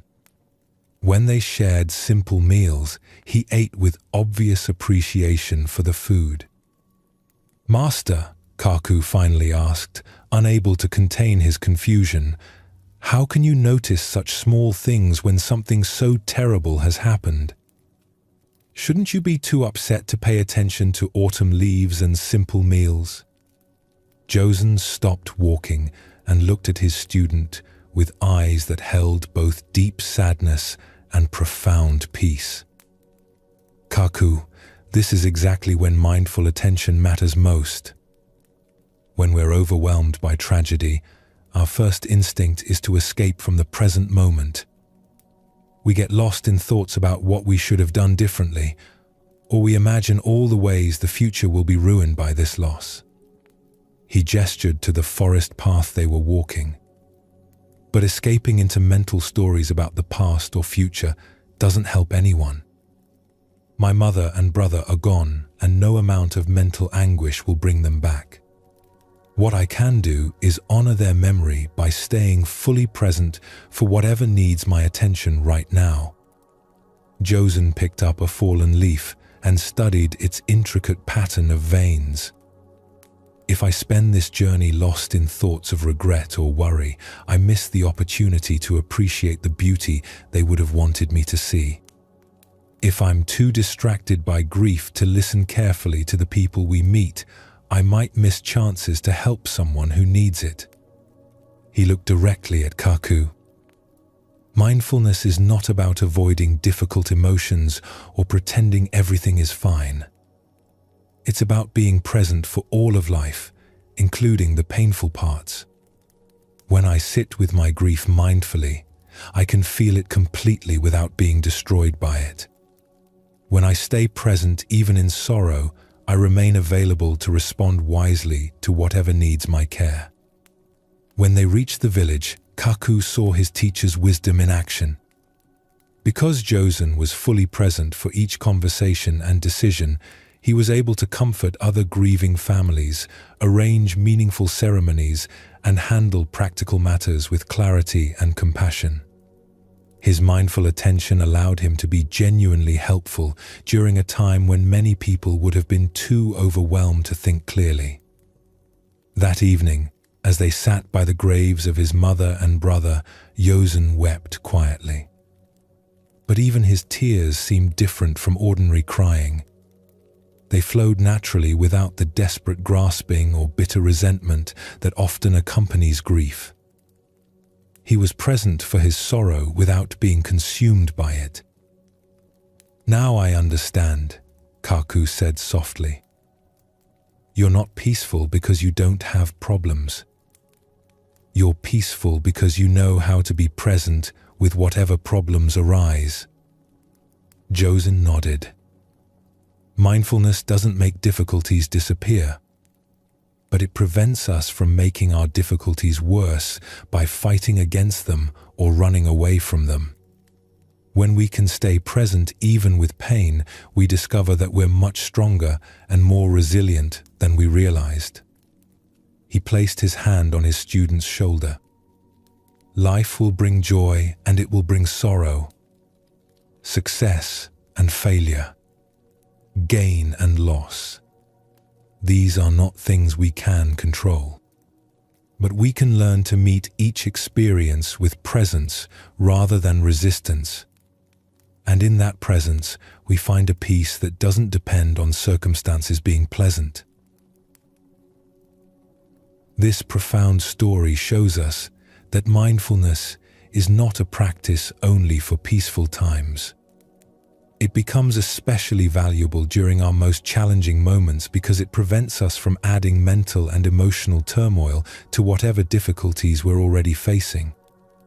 Josen's response to tragedy demonstrates that being present doesn't mean being emotionless or detached. He felt his grief fully, but didn't get lost in it. He experienced his sorrow without letting it take over his entire being. This is the balance that Zen Buddhism teaches. Neither suppressing our emotions nor being overwhelmed by them. When we face loss, disappointment, or crisis, our minds often make things worse by spinning stories. Stories about how terrible everything is, how unfair life is, how we'll never recover from this setback. These mental additions to our actual experience create much more suffering than the original problem ever could. Mindful presence offers a different way to meet difficulty. Instead of fighting against painful emotions or drowning in them, we can learn to be present with them. When we breathe with our sadness instead of resisting it, when we acknowledge our fear without being controlled by it, we discover that we can handle much more than we thought possible. Notice how Josen continued to appreciate the autumn leaves and simple meals even while grieving. This was not distraction or avoidance. It was his way of staying connected to life even in the midst of loss. By remaining present for both the sorrow and the beauty, he honored his family's memory while also staying available to help others. The teaching here is that we don't have to wait for life to become problem-free before we can find peace. We can learn to be at peace even in the midst of challenges by staying present for what's actually happening rather than getting lost in our stories about what's happening. As you rest now in this understanding, feel how the practice of presence creates a sense of groundedness. Even if your life contains challenges or uncertainties, This moment right now is manageable. You can breathe with whatever you're experiencing. You can be present for your own life as it unfolds. This is the gift that mindfulness offers in Zen Buddhism. Not the elimination of all problems, but the discovery that we can meet any problem with awareness and presence. Not the promise that life will always be comfortable, but the wisdom to find peace within whatever life brings. The path of mindfulness is simple, but not always easy. It asks us to come back, again and again, from our mental wandering to the reality of this present moment. But each time we return, we strengthen our capacity to be fully alive. Each time we choose presence over distraction, we deepen our experience of peace that doesn't depend on external circumstances. In Zen Buddhism, there is an important distinction between knowledge and wisdom. Knowledge is something we collect in our minds. We read books, study teachings, memorize concepts. We become experts at explaining ideas and discussing philosophy. This kind of knowledge is valuable in its own way, but it often remains separate from our actual lived experience. Wisdom is something different. Wisdom comes not from accumulating more information, but from directly experiencing truth in our own lives. It emerges when we stop trying to understand everything with our thinking minds and start engaging with reality through our whole being. A person can know everything about swimming by reading books, but they only become wise about water when they actually get in and swim. Many people approach spiritual practice the way they approach school. They want to learn all the right concepts, memorize all the important teachings, and become experts who can answer any question. They believe that if they just study hard enough, they will eventually understand their way to enlightenment. But Zen points to something that cannot be fully captured in words or concepts. The ancient teachers used to say that the teachings are like a finger pointing at the moon. The finger is useful because it shows us where to look. But if we spend all our time studying the finger, analyzing its shape and composition, we miss the moon entirely. The teachings are meant to guide us toward direct experience, not to replace it. This is why Zen masters are sometimes silent when asked profound questions. Not because they don't know the answer, but because they understand that some truths cannot be transmitted through words alone. They must be discovered through one's own direct experience. The teacher can point the way, but the student must walk the path themselves. Let us explore this wisdom through a story about a scholar who knew everything about truth, but had never directly encountered it. Deep in the mountains, there lived a scholar named Hayato who had devoted his entire life to studying Buddhist philosophy. His small house was packed from floor to ceiling with ancient texts, commentaries, and volumes of teachings from every school of Buddhist thought. He could recite complex philosophical arguments from memory and explain the most subtle points of doctrine with impressive precision. The house itself reflected his devotion to learning. Every wall had shelves built floor to ceiling. Scrolls filled wooden boxes stacked in corners. Manuscripts covered the low table where he worked. The smell of old paper and ink filled the air. Light filtered through a single window, illuminating dust motes that danced above piles of ancient wisdom. Hayato spent his days reading, taking notes, and writing his own commentaries on the great works of Buddhist literature. His shelves held texts in multiple languages. Sanskrit sutras sat beside Chinese commentaries. Tibetan treatises rested next to Japanese interpretations. He had studied under various teachers and attended countless lectures. He had devoted 40 years to understanding every aspect of Buddhist teaching. His routine never varied.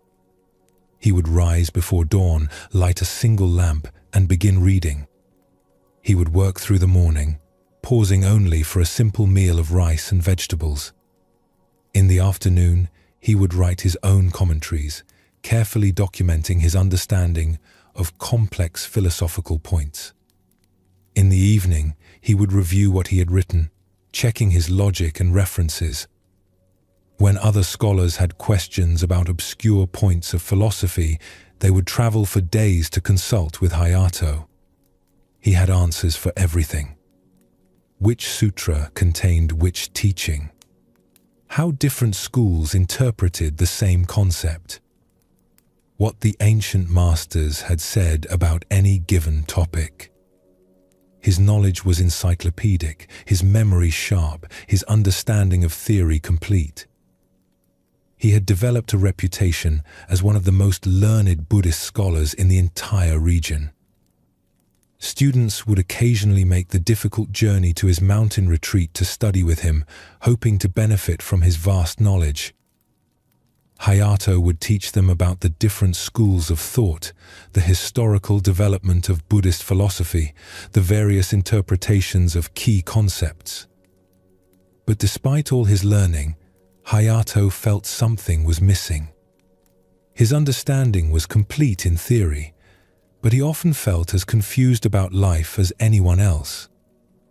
When faced with daily problems or difficult emotions, his scholarly knowledge seemed to offer little practical help. He could explain the nature of suffering in elaborate detail, but he still suffered. He could describe the path to enlightenment perfectly, but he felt far from enlightened. Sometimes late at night, sitting alone among his books, Hayato would wonder if all his studying had actually brought him any closer to genuine peace. He knew so much, yet he felt he understood so little. One winter morning, an old woman appeared at Hayato's door. She was bent with age, dressed in simple peasant clothes, and carrying a small bundle of vegetables. She looked like any other village farmer, certainly not someone who would have anything to teach a great scholar. "Excuse me, sir," she said in a humble voice. "I've been walking all night through the snow, and I'm very cold and tired. Might I sit by your fire for a while to warm myself?" Hayato was annoyed by the interruption to his studies.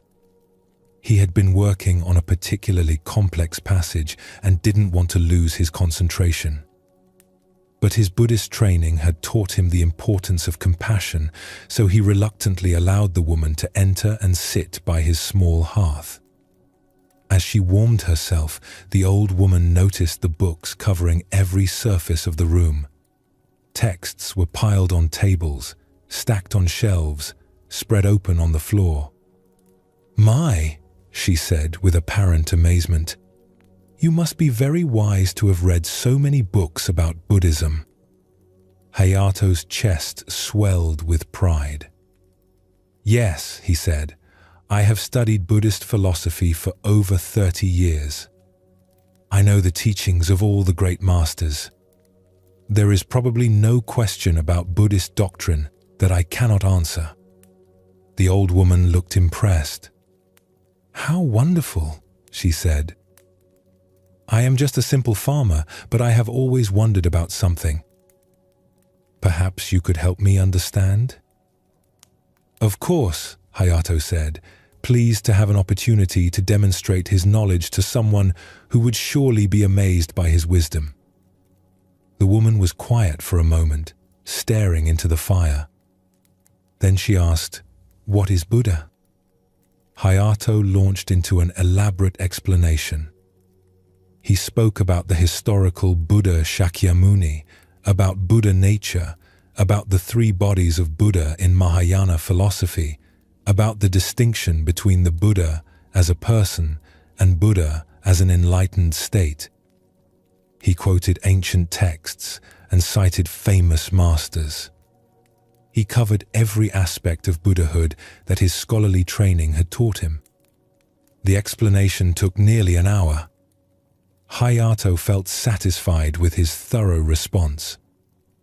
Surely this simple farmer would be impressed by the depth of his knowledge. When he finished, he looked at the old woman expectantly, waiting for her to express amazement at his learning. But she simply looked confused. "I'm sorry," she said apologetically, "but I still don't understand. You've told me many things about Buddha, but you haven't told me what Buddha is." Hayato felt a flash of irritation. "I just explained it in great detail. Perhaps you weren't listening carefully enough. Buddha is the awakened one, the one who achieved complete enlightenment, the teacher who showed us the path to liberation from suffering." "Yes, yes," the old woman interrupted gently. "But what is Buddha?" "Not what Buddha did or what Buddha teaches, but what Buddha is." Hayato tried again, this time using different terminology and approaching the question from various philosophical angles. He drew diagrams in the dust on his floor. He used metaphors and analogies. He referenced different schools of thought and their various interpretations. But no matter how he explained it, the woman kept asking the same simple question. "But what is Buddha?" After 2 hours of increasingly frustrated explanations, Hayato finally snapped. "Look, old woman, if you can't understand such basic Buddhist concepts, perhaps you should stick to farming and leave philosophy to those who are capable of grasping it." The elderly woman looked at him with eyes that suddenly seemed much wiser and deeper than before. Her whole demeanor changed. "My dear scholar," she said softly, "you have spent 30 years learning about Buddha, but you have never met Buddha. You can describe Buddha perfectly, but you don't know what Buddha is." She stood up slowly and gathered her small bundle of vegetables. True understanding is not found in books or explanations. It's found in direct experience. You know what Buddha did and what Buddha taught, but you don't know what Buddha is because you have never looked inside yourself to find the Buddha nature that lives there. As she walked toward the door, she turned back with a gentle smile. "I am just a simple farmer, as you said. I cannot read your books or explain your philosophies. But when I work in my garden, I know Buddha. When I sit quietly in the evening, I meet Buddha. When I help a neighbor or feed a hungry animal, Buddha is there. I may not know about Buddha, but I know Buddha." With that, the old woman disappeared into the snowy morning, leaving Hayato alone with his thousands of books and his suddenly empty-feeling knowledge. For days afterward, Hayato could not concentrate on his studies. The woman's simple question kept echoing in his mind, "What is Buddha?" He realized that despite all his learning, he truly could not answer this most basic question from direct experience. He knew what others had said about Buddha. He could explain every philosophical interpretation, but he had never encountered Buddha directly in his own life. This encounter changed everything for Hayato. He didn't abandon his books entirely, but he began to balance his scholarly study with simple meditation practice. He started paying attention to his daily activities the way the old woman had described, looking for Buddha in ordinary moments rather than just in philosophical texts. Gradually, Hayato's understanding transformed from something he carried in his head to something he experienced in his heart. His knowledge became wisdom not because he learned new information, but because he began to live what he had always known intellectually. The words in his books remained the same, but now they pointed towards something he could recognize in his own experience. Years later, when students would come to study with him, Hayato would tell them, "Read the texts, yes. Study the teachings, of course. But never mistake the map for the territory. Knowledge about truth is not the same as knowing truth directly. The finger pointing at the moon is not the moon itself. This story illuminates one of Buddhism's most important teachings. We can study spiritual wisdom for decades and become experts at explaining it, but this kind of knowledge often remains separate from our actual lived experience. Hayato could describe Buddha perfectly in theoretical terms, but the old woman had something he lacked. She knew Buddha through direct encounter in her daily life. The old woman represents the kind of simple, direct wisdom that Zen values most highly. She might not have been able to give scholarly lectures about Buddha nature, but she knew it intimately through her own experience. Her understanding was living and present, not abstract and theoretical. Notice that the old woman didn't reject knowledge entirely. She acknowledged that Hayato's learning had value. But she pointed out what was missing. All his study had not brought him into direct contact with what the teachings were pointing toward. He had become so focused on understanding concepts that he had forgotten to look at what those concepts were describing. This teaching is especially important in our modern world, where we have access to more spiritual information than any previous generation. We can read thousands of books, watch countless videos, attend endless workshops about enlightenment and inner peace. But none of this accumulation of knowledge will bring us genuine wisdom unless we learn to experience what we're studying. The Buddhist path is not about becoming smarter about spirituality. It's about becoming more awake to the reality that's already present in each moment. When we try to understand our way to peace through thinking and analyzing, we often move further away from the direct experience that would actually bring us peace. Let us explore this teaching further through another story that shows how wisdom emerges not from having all the answers, but from living the questions. There was once a monastery where the monks were known for their intense debates about Buddhist philosophy. The monastery sat high on a mountain, surrounded by pine forests and reached by a steep stone path. Inside its walls, life followed a strict schedule. Morning meditation, work period, study time, and evening debates that often lasted until late at night. Every evening after their work was finished, the monks would gather in the main hall and engage in elaborate discussions about the nature of reality, the meaning of the teachings, and the proper interpretation of ancient texts. The hall would fill with voices, some calm and measured, others passionate and forceful. These debates were considered an important part of their training, a way to sharpen understanding and test the depth of their knowledge. A young monk named Goro particularly loved these debates.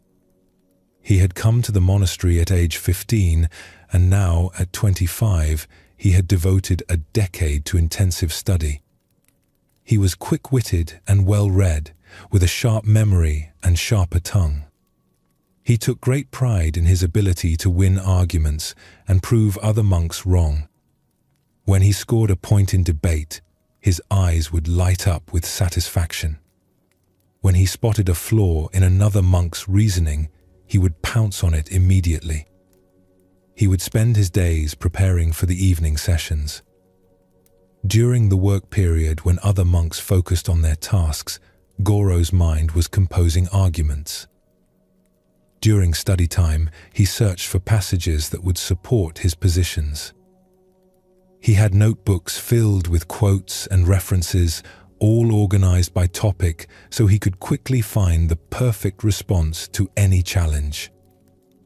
The other monks respected his intelligence, even those who found his competitive spirit tiresome. When Goro spoke, people listened. His arguments were well constructed, his references impeccable, his logic usually sound. He had become one of the monastery's star students, someone the abbot would point to as an example of diligent scholarship.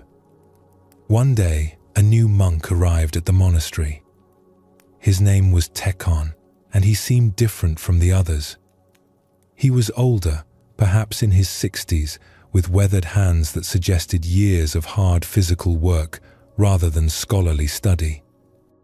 During the evening debates, he would sit silently in the back, listening carefully but never participating in the discussions.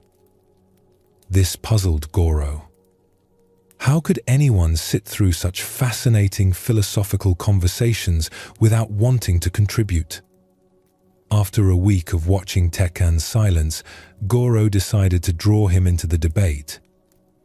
During a particularly heated discussion about the nature of emptiness, Goro turned to the newcomer and said, "Brother Tekkan, you've been listening to our discussions all week without saying a word.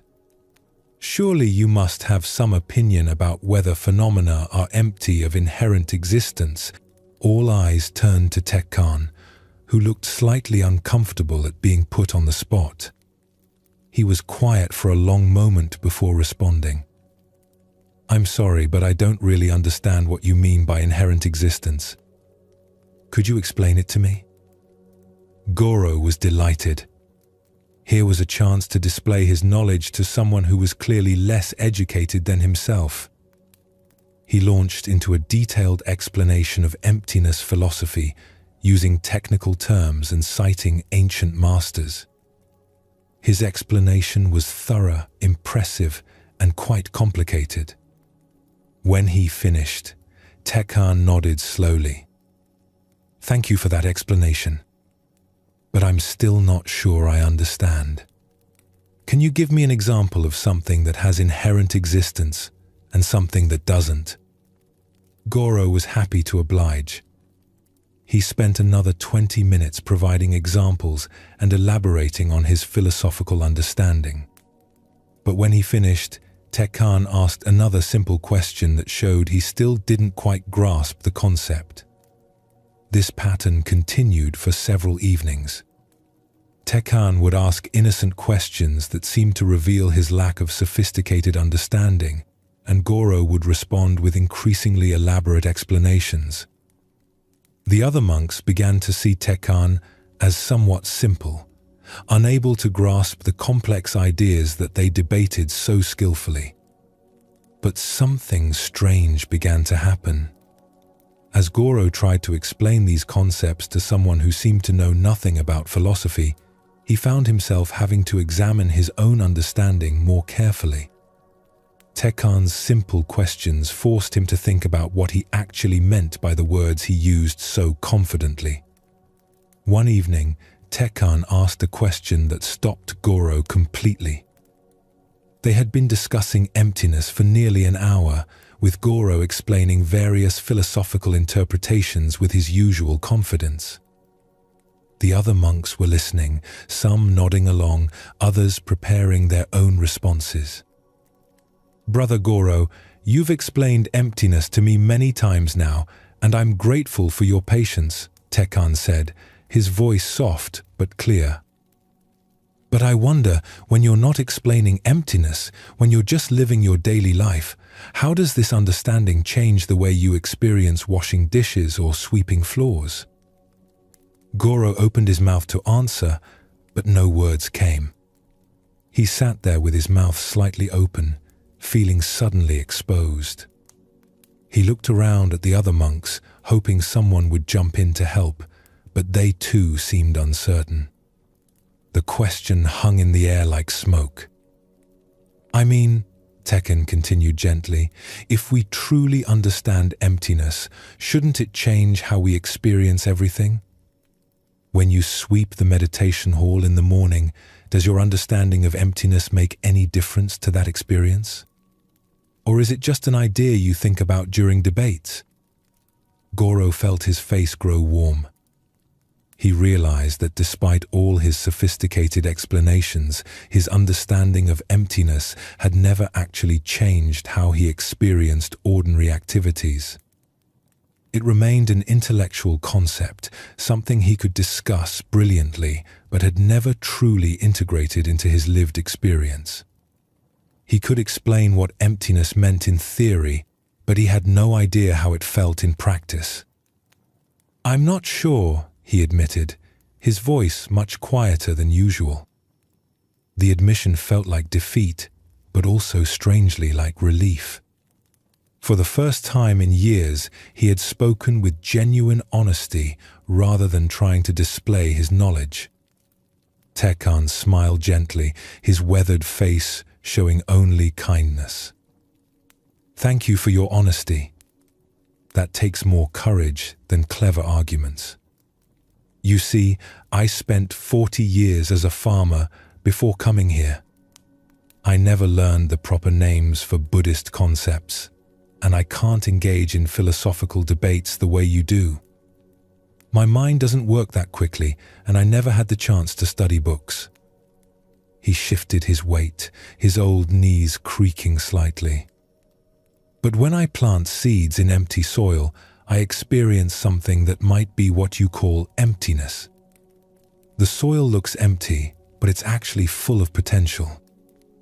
It's not nothing, but it's also not anything specific until seeds are planted and conditions come together.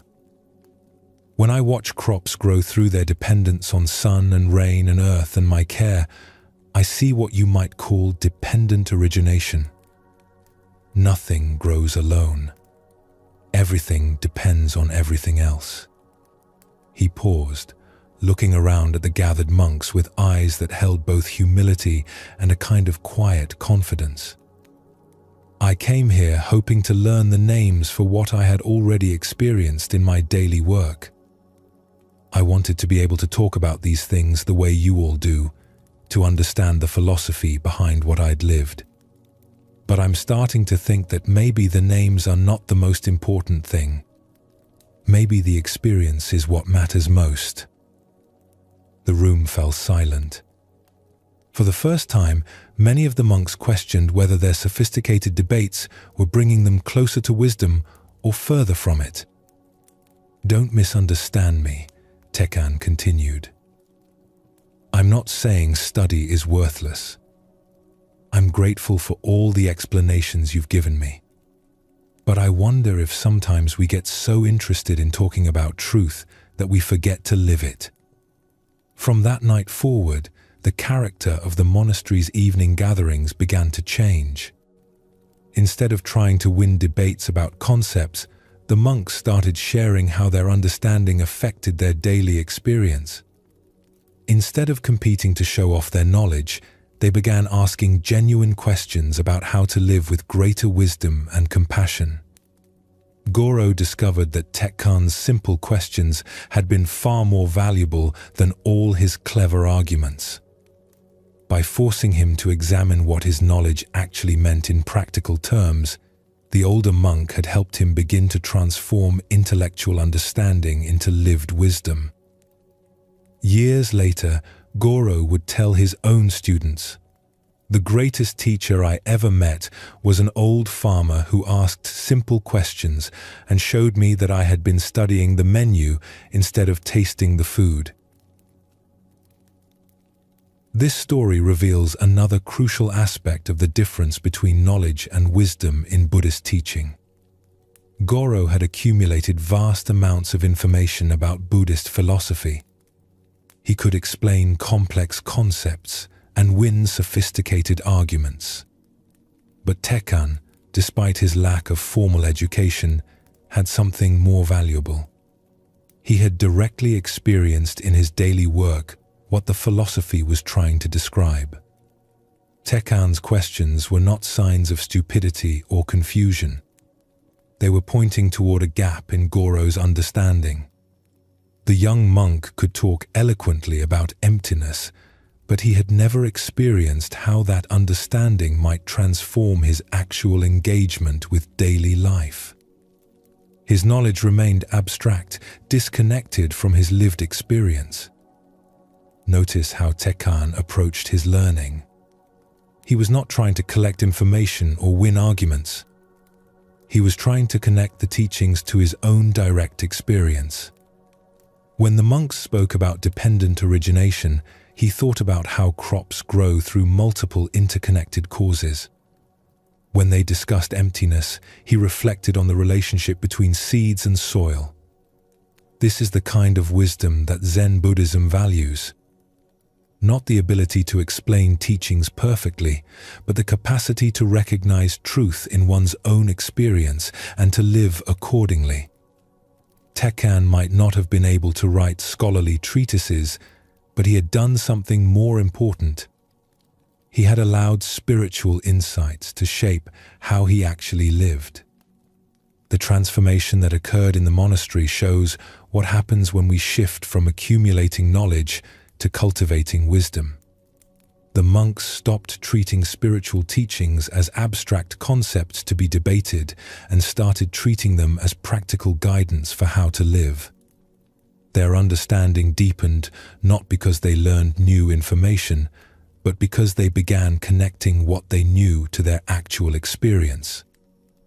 This teaching offers profound relief because it means we don't need to become scholars or experts to benefit from Buddhist wisdom.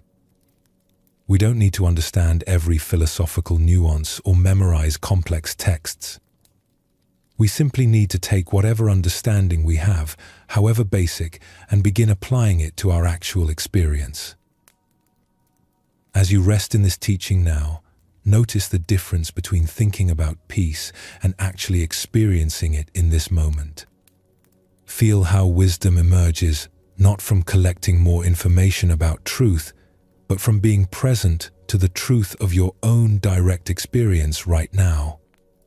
The Zen path invites us to move from knowing about life to knowing life directly, from understanding concepts to experiencing reality, from studying the finger that points at the moon to looking at the moon itself.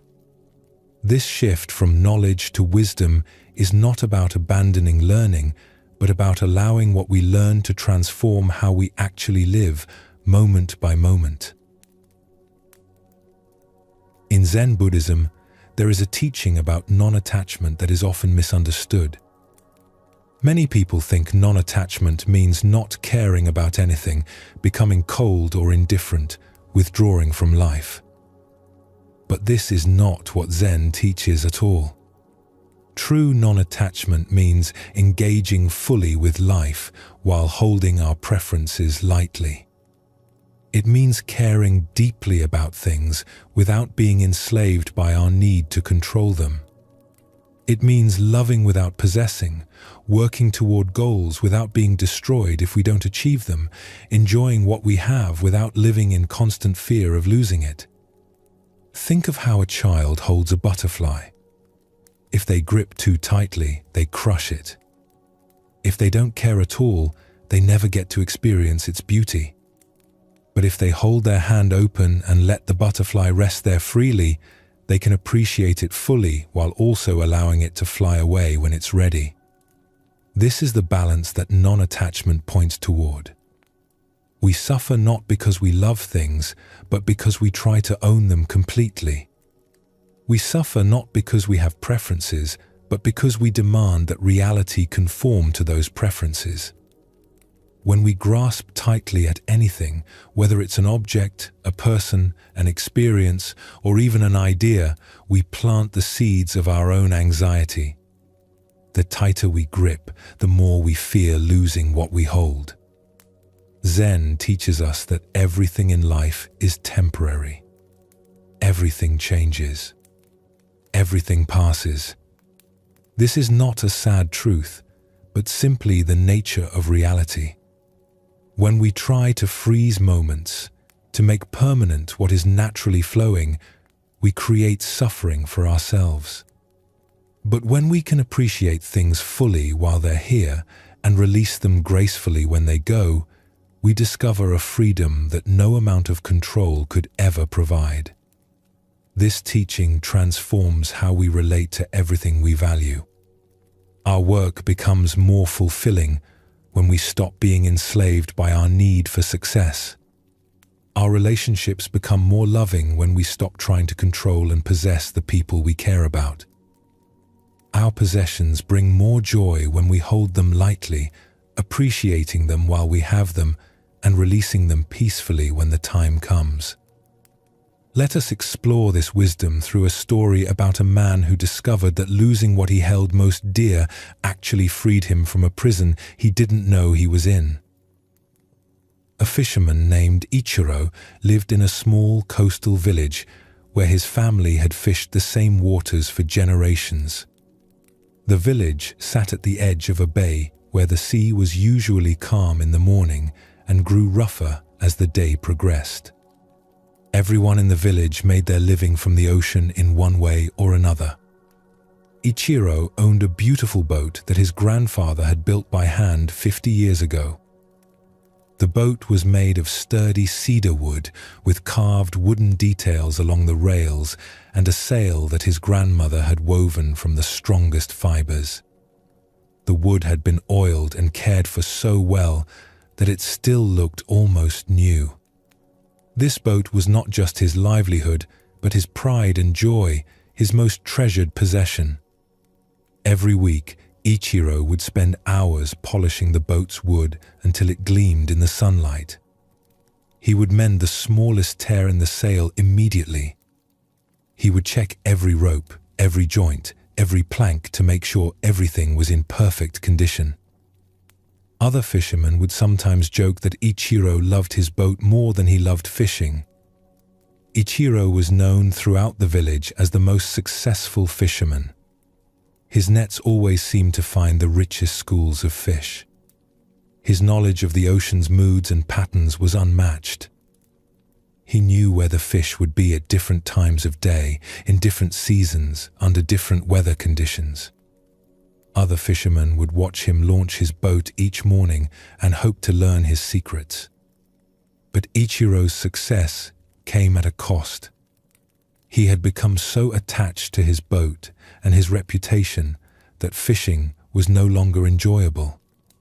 Every morning he would wake up worried about the weather. Was it too windy? Would a storm damage his precious boat?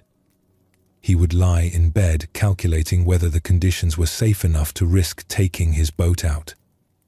On the water, his attachment to catching fish made him tense and calculating. He would become frustrated when other fishermen had good luck in areas where he found nothing. He would feel angry with himself when a net came up light. He would cut his trips short if the fishing seemed slow, afraid he was wasting time. Or he would push himself to exhaustion when the fish were biting well, afraid to miss any opportunity. At night, he couldn't sleep well because he worried about his boat. Was it securely tied? Would someone try to steal it? Would rats gnaw through the ropes? He would sometimes get up in the middle of the night and walk down to the docks just to check on it. One morning, Ichiro woke before dawn as usual and walked down to the docks to prepare for his day's fishing. But when he reached his usual spot, his heart stopped. The space where his boat should have been was empty. Just dark water reflecting the pre-dawn sky. He looked around frantically. Perhaps he had misremembered where he tied it. Perhaps someone had moved it for repairs. But no. The cut rope was still there, tied to the post. Someone had taken his boat during the night, cutting it free and sailing it away while the village slept. Ichiro stood on the dock staring at the empty space, feeling as if his whole identity had vanished with the boat. That boat had been in his family for 3 generations. It represented his grandfather's craftsmanship, his father's teaching, his own skill as a fisherman. Without it, who was he? Other fishermen in the village felt sorry for Ichiro when they heard the news. They offered to help search for the boat, though everyone knew it was probably long gone. Some offered sympathy. Others offered advice about how he might afford a new boat someday. But most of their boats were barely large enough for one person, let alone 2. Only old Saburo, whose tiny, rickety fishing boat was held together with patches and rope, offered to take Ichiro out with him. Saburo was the poorest fisherman in the village, barely catching enough to feed himself. Ichiro had always looked down on Saburo's poor equipment and modest catches. The old man's boat was small and weathered, its paint peeling, its wood soft with age. His nets were so old and mended that they seemed to be made more of patches than original material. Saburo never caught much, never accumulated anything, and never seemed bothered by his poverty. But, with no other options, Ichiro reluctantly accepted the offer. As they paddled out in Saburo's leaky little boat, Ichiro felt embarrassed and anxious. How could he catch fish with such inadequate equipment? What if other fishermen saw him in this pathetic vessel?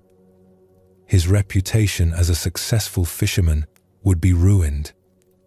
The boat was so small that they sat close together. Water sloshed in the bottom, and Saburo would occasionally pause to bail it out with a wooden cup. The oars were mismatched, one longer than the other. The sail had so many patches, it looked like a quilt. Everything about it spoke of poverty and failure to Ichiro's eyes. But something unexpected happened once they reached the fishing grounds.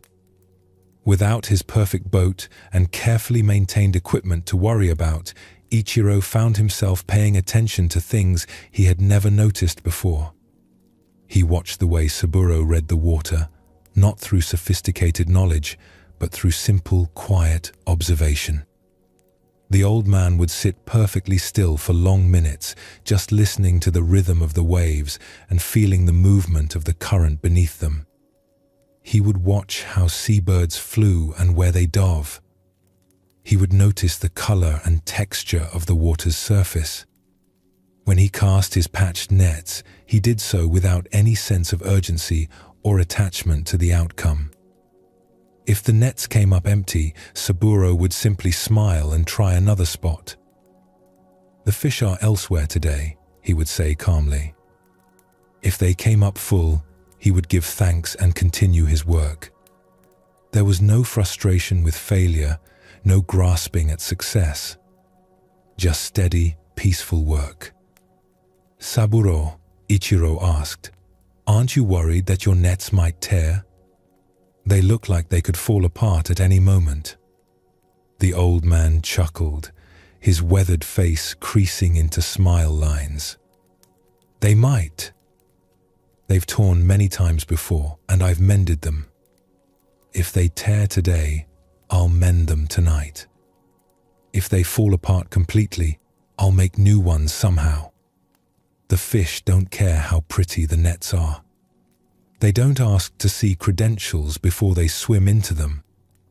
As the day progressed, Ichiro found himself relaxing in a way he hadn't in years.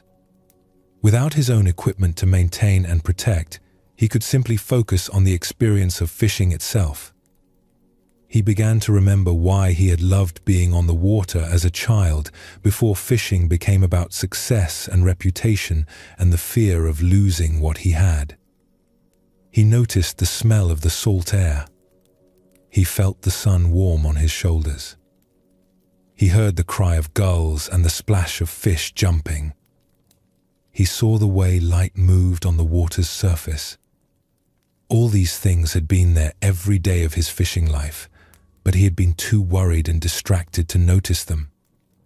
To his amazement, they caught more fish that day than he had caught in weeks with his sophisticated boat and equipment. The old patched nets pulled up full again and again. But more importantly, he enjoyed the experience in a way he had almost forgotten was possible. "How is this happening?" Ichiro asked Saburo as they pulled in another heavy net. "Your equipment is so old and simple, but we're having such success." Saburo smiled as he sorted through the catch. "Maybe it's because I'm not afraid of losing anything.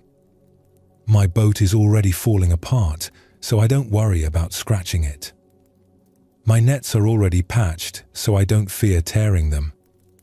When you're not protecting anything, you can focus completely on what you're doing.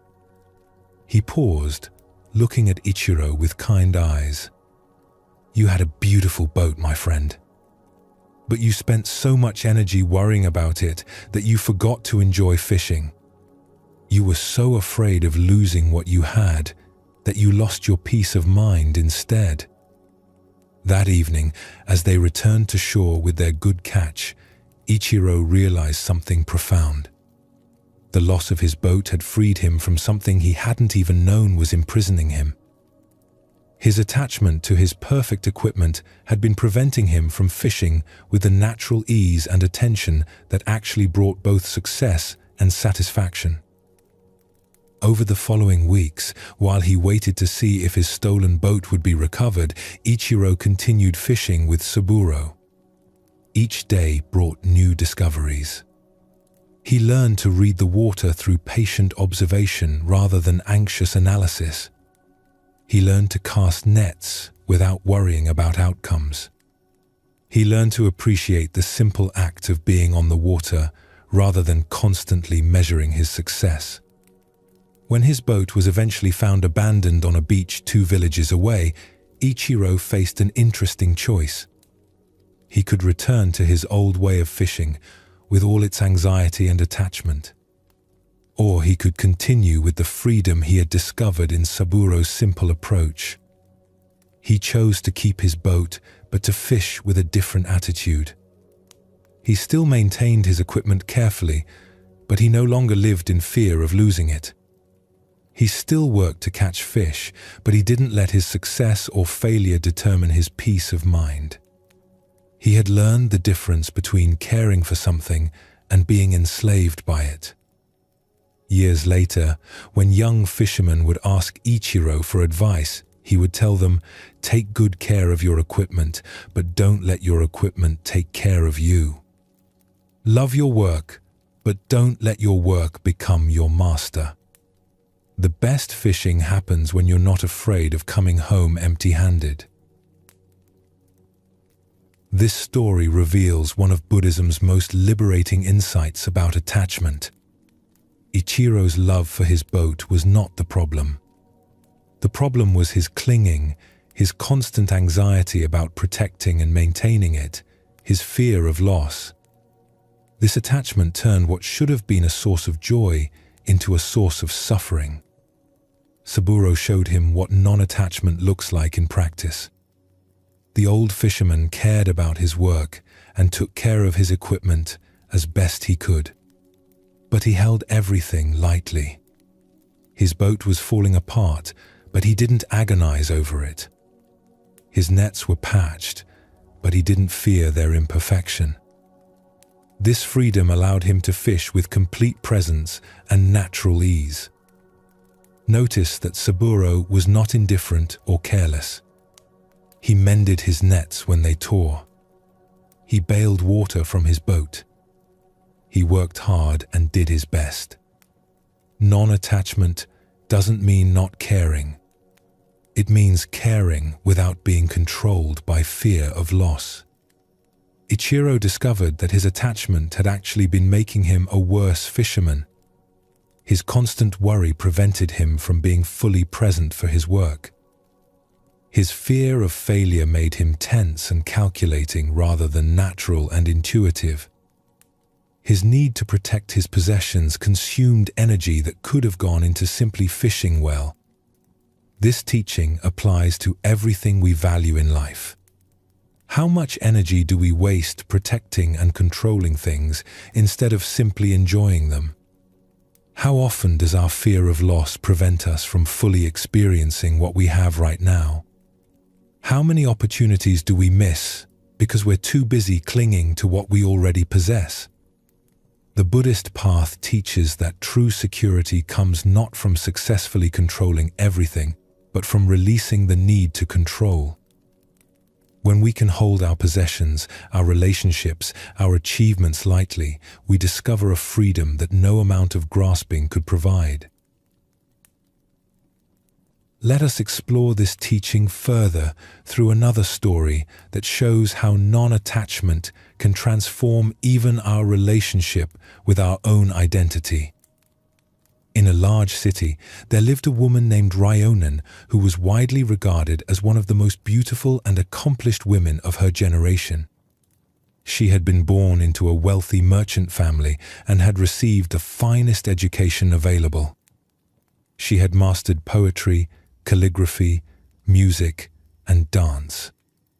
Her beauty was legendary, and many wealthy men sought her hand in marriage. Ryonen's father took great pride in his daughter. He would hold parties where she would perform for guests. Her poetry would be read aloud in literary circles. Her name was known throughout the city as someone exceptional, someone to be admired and envied. But as Ryonen grew into adulthood, she felt increasingly trapped by her beauty and accomplishments. People never seemed to see her, only her appearance and talents. Men wanted to possess her like a beautiful object. Women either envied her or wanted to befriend her for status.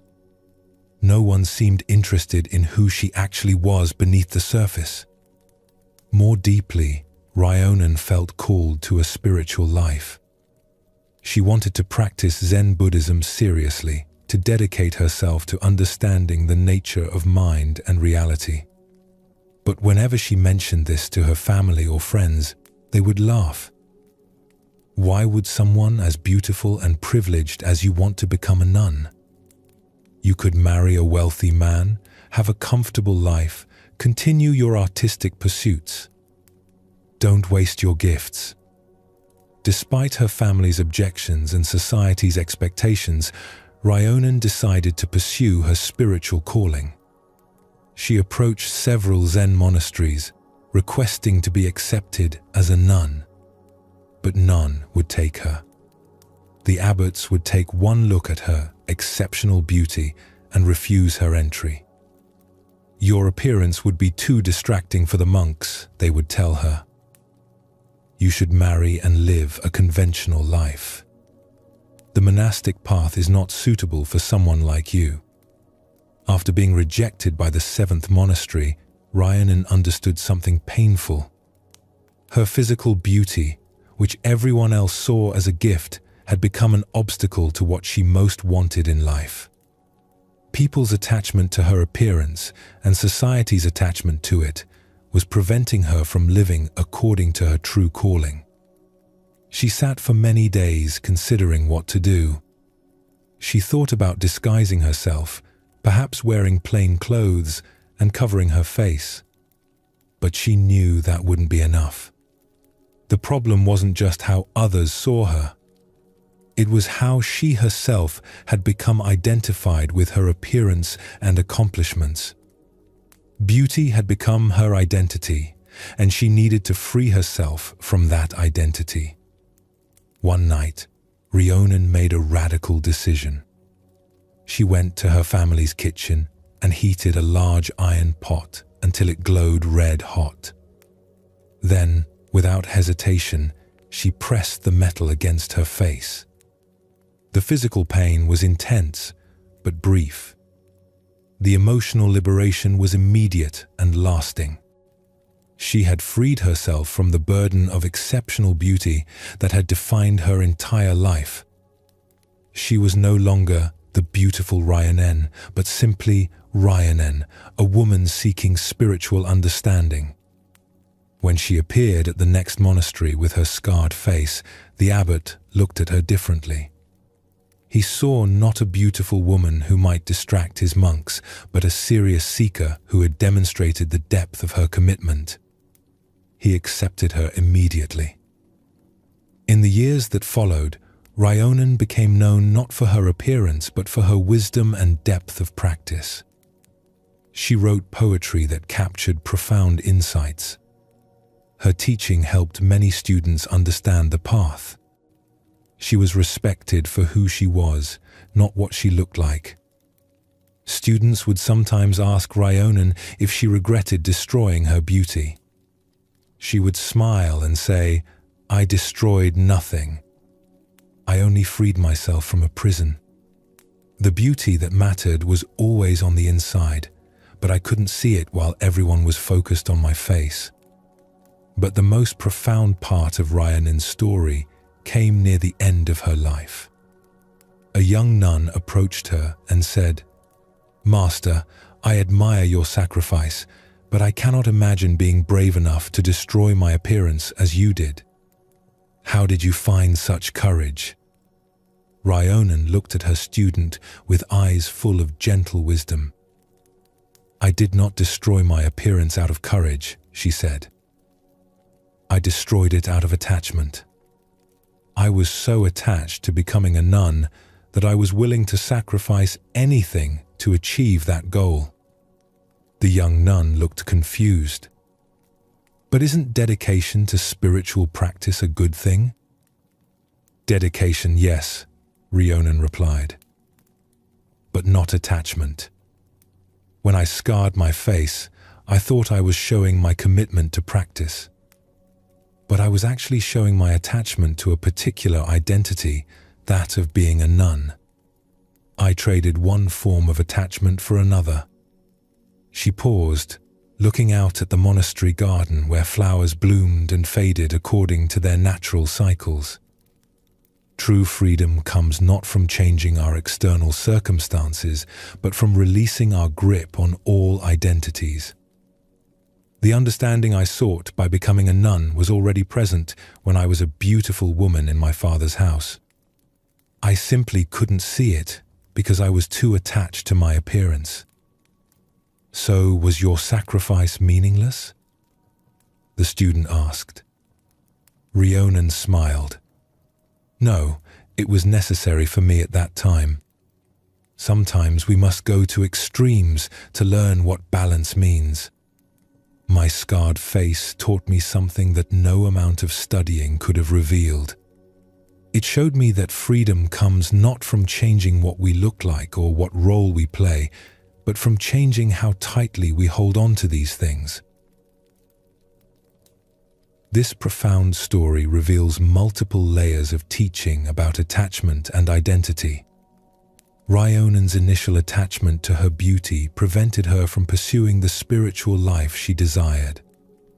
But in a deeper way, her later attachment to becoming a nun led her to an extreme action that, while effective in achieving her goal, was itself another form of clinging. The deepest wisdom in her story comes from her mature understanding. True freedom doesn't require us to destroy or change our circumstances.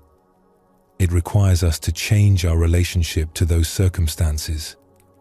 We can be beautiful or scarred, wealthy or poor, accomplished or ordinary, and find the same liberation through releasing our attachment to these conditions.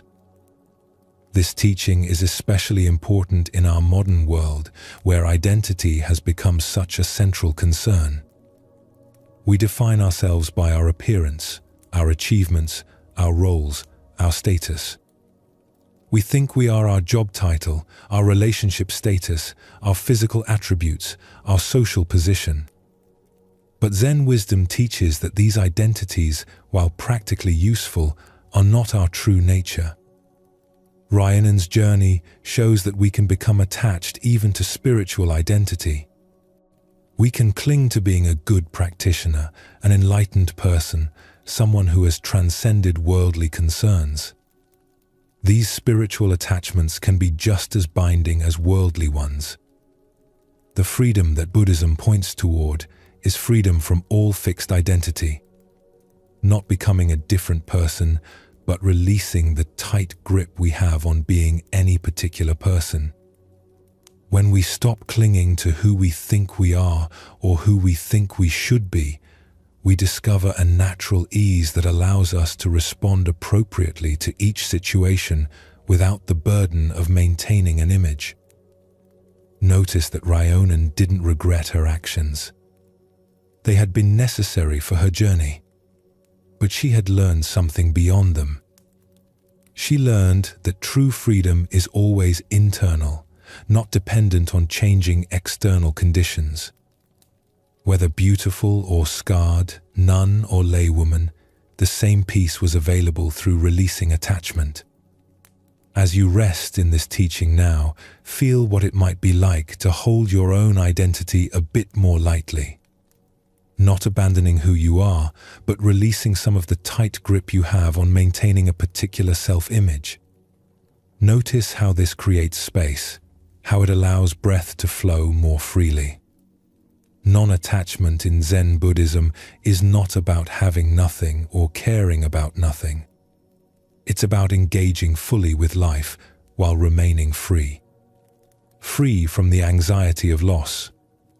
Free from the burden of constant control. Free from being enslaved by our own preferences. This freedom allows us to love more deeply because we're not trying to possess, to work more effectively because we're not paralyzed by fear of failure, to live more fully because we're not constantly protecting and defending what we have. One of the most profound teachings in Zen Buddhism concerns the nature of impermanence. Everything changes. Everything passes. Nothing stays the same. This might sound like a sad teaching, something to mourn or resist. But Zen shows us that impermanence is actually one of life's greatest gifts. We suffer when we try to hold on to things that are naturally flowing. We suffer when we demand that pleasant moments last forever or that difficult moments never arrive. We suffer when we forget that change is not the enemy of happiness, but the very condition that makes happiness possible. Think about it carefully. If beautiful moments lasted forever, they would lose their beauty. If spring bloomed eternally, we would stop noticing the flowers. If the sun never set, we would take its light for granted. The temporary nature of experiences is what gives them their preciousness and power to move us. A flower is beautiful partly because it will fade. A sunset is precious partly because it will end. A moment with a loved one is meaningful partly because our time together is limited. When we truly understand this, impermanence stops being something to fear and becomes something that enriches every moment. The problem is that we spend much of our lives pretending things will last forever. We accumulate possessions as if we'll keep them eternally. We act as if we have unlimited time with the people we love. We postpone important conversations and meaningful experiences, assuming there will always be another opportunity. Then, when change comes, as it inevitably does, we feel shocked and betrayed. But Zen teaches us to live with full awareness of impermanence. Not in a morbid way, dwelling on endings, but in a way that brings each moment into sharp focus. When we remember that this conversation might be our last with this person, we listen more carefully. When we remember that this season will pass, we appreciate it more fully. When we accept that our own time is limited, we stop postponing our lives and begin actually living them. This teaching transforms everything. Instead of being paralyzed by the knowledge that good times won't last forever, we become liberated by it. Each moment becomes precious precisely because it won't come again. Each experience becomes meaningful because it's temporary. Each breath becomes a gift because we know we don't have infinite breaths. Let us explore this wisdom through a story about a gardener who learned that fighting against natural cycles creates suffering, while accepting them brings peace. There once lived a master gardener named Yuki, who was famous throughout the region for creating the most beautiful gardens anyone had ever seen. Her specialty was cherry trees, and people would travel from distant provinces just to walk through her gardens during the brief cherry blossom season. Yuki had spent 40 years perfecting her art. She knew exactly which varieties of cherry trees would bloom at different times, creating waves of color that lasted for weeks instead of days. She understood how to shape the trees so their blossoms would frame mountain views perfectly. She had created stone paths that guided visitors to see each tree from its most beautiful angle. Her gardens were not just collections of trees. They were carefully composed landscapes where every element worked together. Water features reflected the blossoms. Stone lanterns provided focal points. Moss gardens created green backgrounds that made the pink and white flowers seem even more vibrant. Visitors would walk through in reverent silence, overwhelmed by the beauty surrounding them. But Yuki had a problem that troubled her deeply. Every year, just as her gardens reached their peak beauty, the cherry blossoms would begin to fall. Within days, sometimes within hours if the wind was strong, the magnificent display she had worked all year to create would be gone. The ground would be covered with fallen petals, and the trees would show only green leaves where stunning flowers had been. The fleeting nature of the blossoms filled her with sadness and frustration. Why must something so beautiful last such a short time? She would ask herself as she swept fallen petals from her carefully designed paths. If only I could make the blossoms stay longer, then people could truly appreciate their beauty. Yuki began experimenting with ways to extend the blooming period. She tried different fertilizers, hoping to strengthen the flowers' attachment to their branches. She built small shelters around certain trees to protect the blossoms from wind and rain. She even attempted to coat some petals with a thin substance to preserve them longer. But nothing worked. The cherry blossoms followed their natural rhythm, blooming gloriously and then falling away, completely indifferent to her efforts to control them. Each spring, she would watch the peak bloom approach with mixed feelings. Joy at seeing the beauty emerge, but also dread at knowing how soon it would end. She would spend the days of full bloom anxiously watching for signs that petals were beginning to fall. She couldn't fully enjoy the moment because she was already mourning its passing. One spring morning, as Yuki was sadly sweeping up another pile of fallen petals, an old monk appeared on the path. He was walking slowly, stopping frequently to look at the trees with a gentle smile. Most of the blossoms had already fallen. Only a few remained on the highest branches. Yuki felt embarrassed that this visitor had arrived too late to see her garden at its best. "Excuse me," Yuki called to him. "You've come too late. The peak blooming was last week. There's not much left to see now." The monk looked surprised. "Too late? But I can see many beautiful things right now." He gestured toward a tree where the last few blossoms clung to branches that were already showing fresh green leaves. "Look how lovely this is, the old blossoms saying goodbye while new life begins." Yuki looked where he was pointing, but saw only the remnants of what had been much more beautiful days earlier. "But you should have seen it last week when all the trees were in full bloom." That was when it was truly magnificent. The old monk smiled and sat down on a stone bench beneath the nearly bare tree.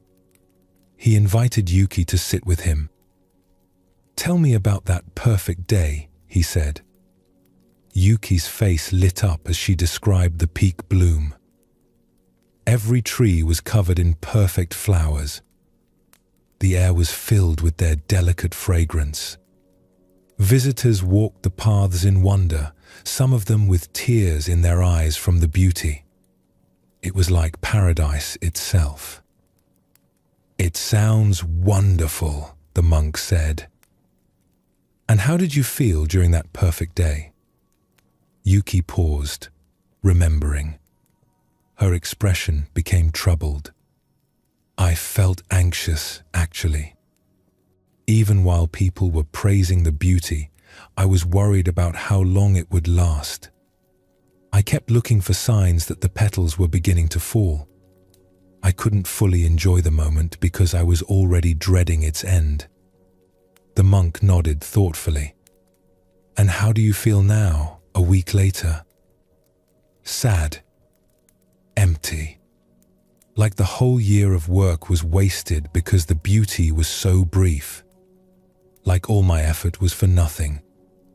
The old monk was quiet for a long moment, watching a few remaining petals drift slowly to the ground.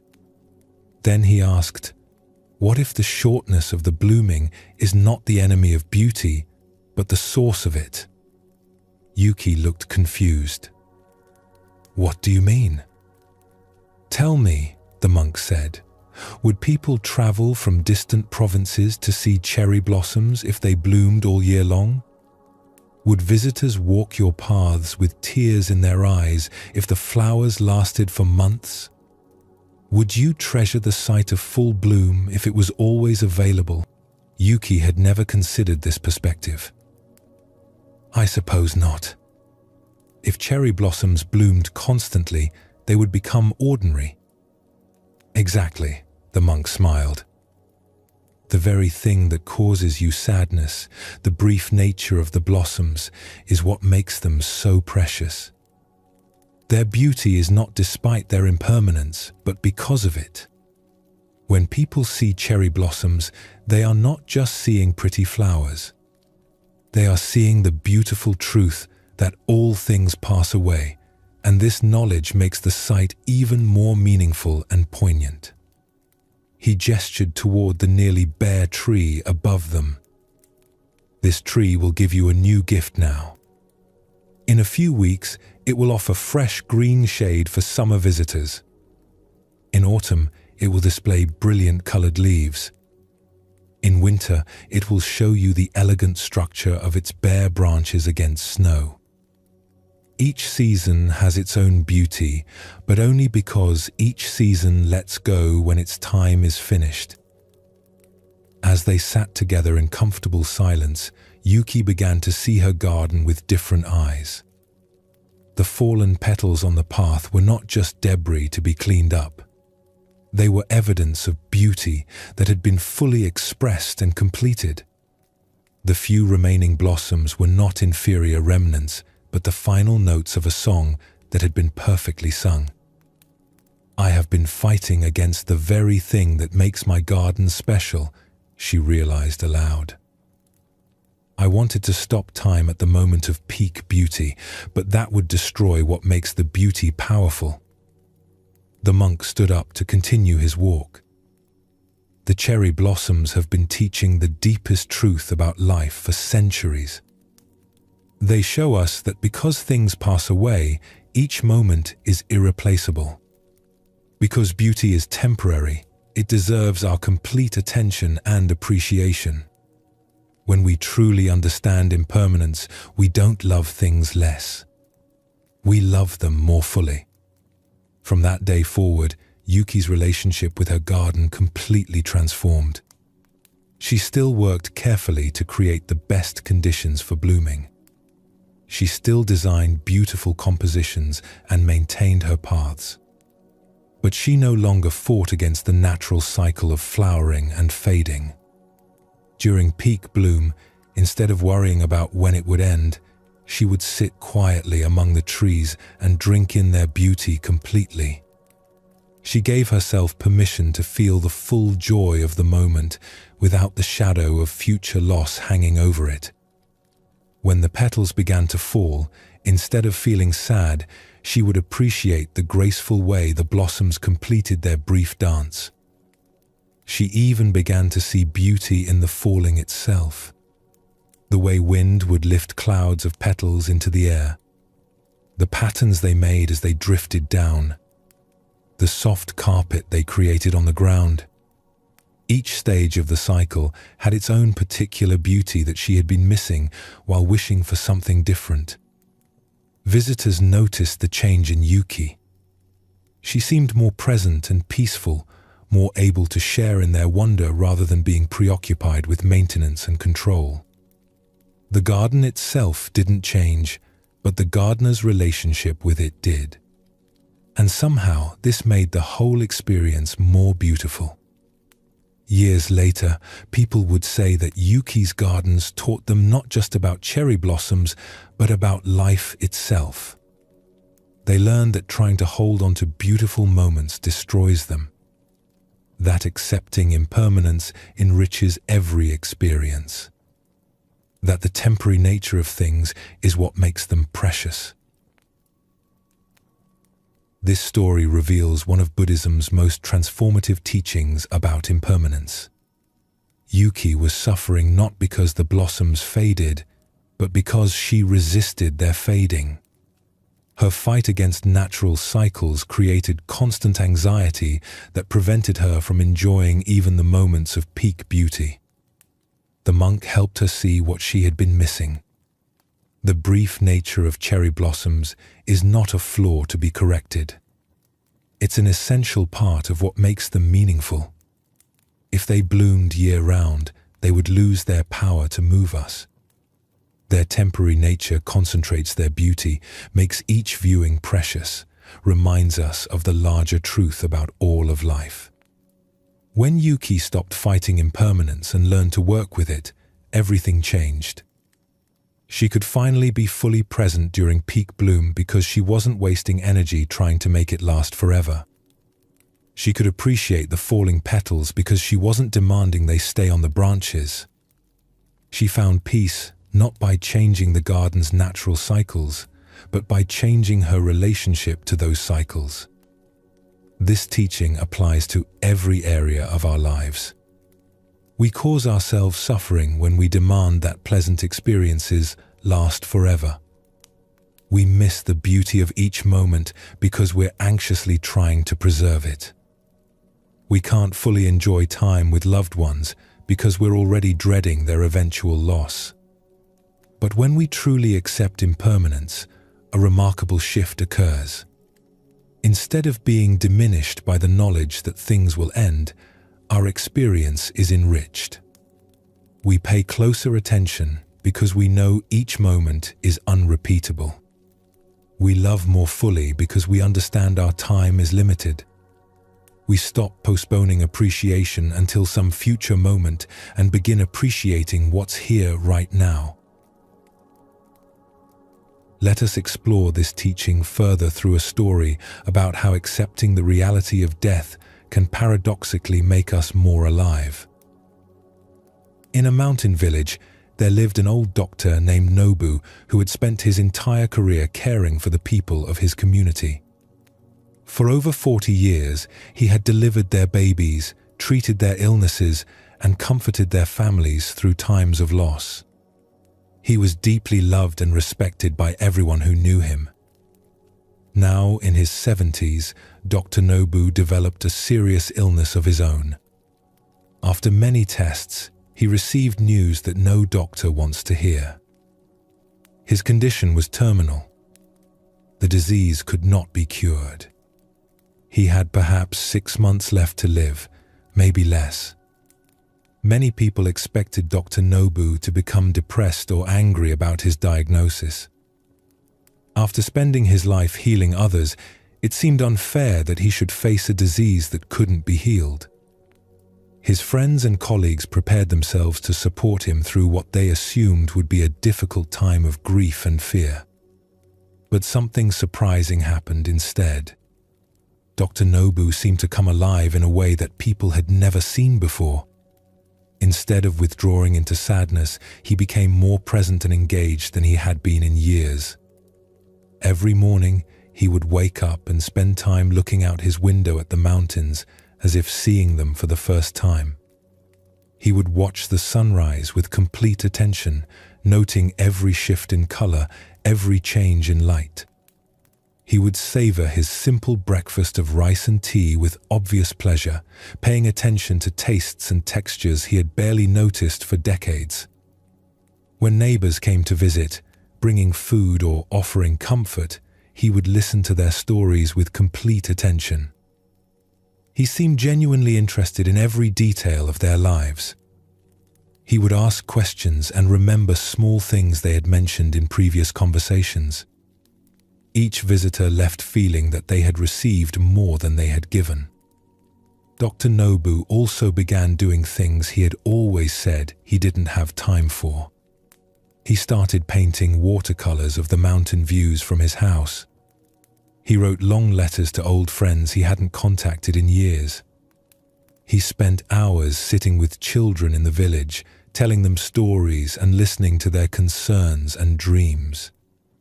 His assistant, a young nurse named May, who had worked with him for several years, was puzzled by this transformation. One afternoon, as Dr. Nobu was carefully painting a picture of a single flower in a small vase, she finally asked him about the change she had observed. "Doctor, forgive me for asking, but you seem happier now than I've ever seen you, even though you're facing such a difficult situation. How is this possible?" Dr. Nobu set down his brush and smiled at the young woman. "May, do you know what I discovered when I learned I was dying?" "What?" "I discovered that I had been dying all along. We all are. The only difference is that now I know approximately how much time I have left, and this knowledge has become a great teacher." May looked confused, so Dr. Nobu continued. "For 70 years, I lived as if I had unlimited time. I would put off conversations with old friends, thinking I would call them next month. I would rush through meals to get to the next task, assuming I could enjoy food properly someday when I wasn't so busy. I would notice beautiful sunsets but barely pause to appreciate them, believing there would always be another sunset tomorrow." He gestured toward the flower he had been painting.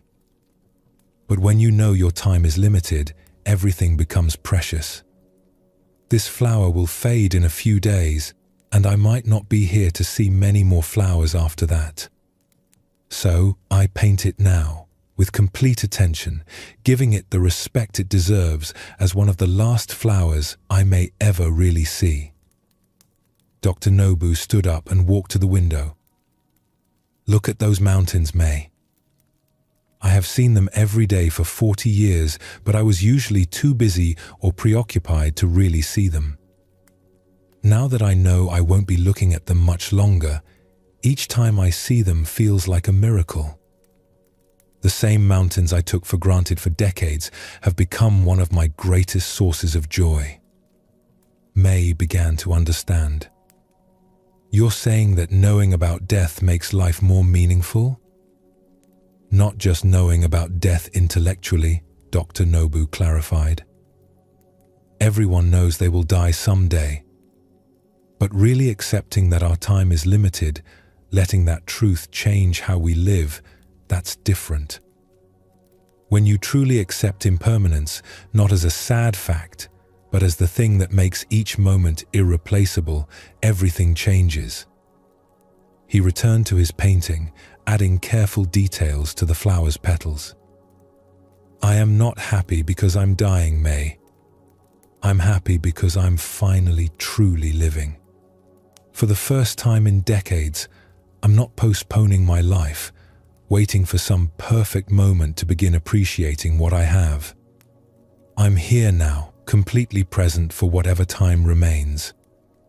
Over the following weeks, May watched Dr. Nobu continue to embrace each day with remarkable presence and gratitude. He never seemed to waste a moment on regret or self-pity.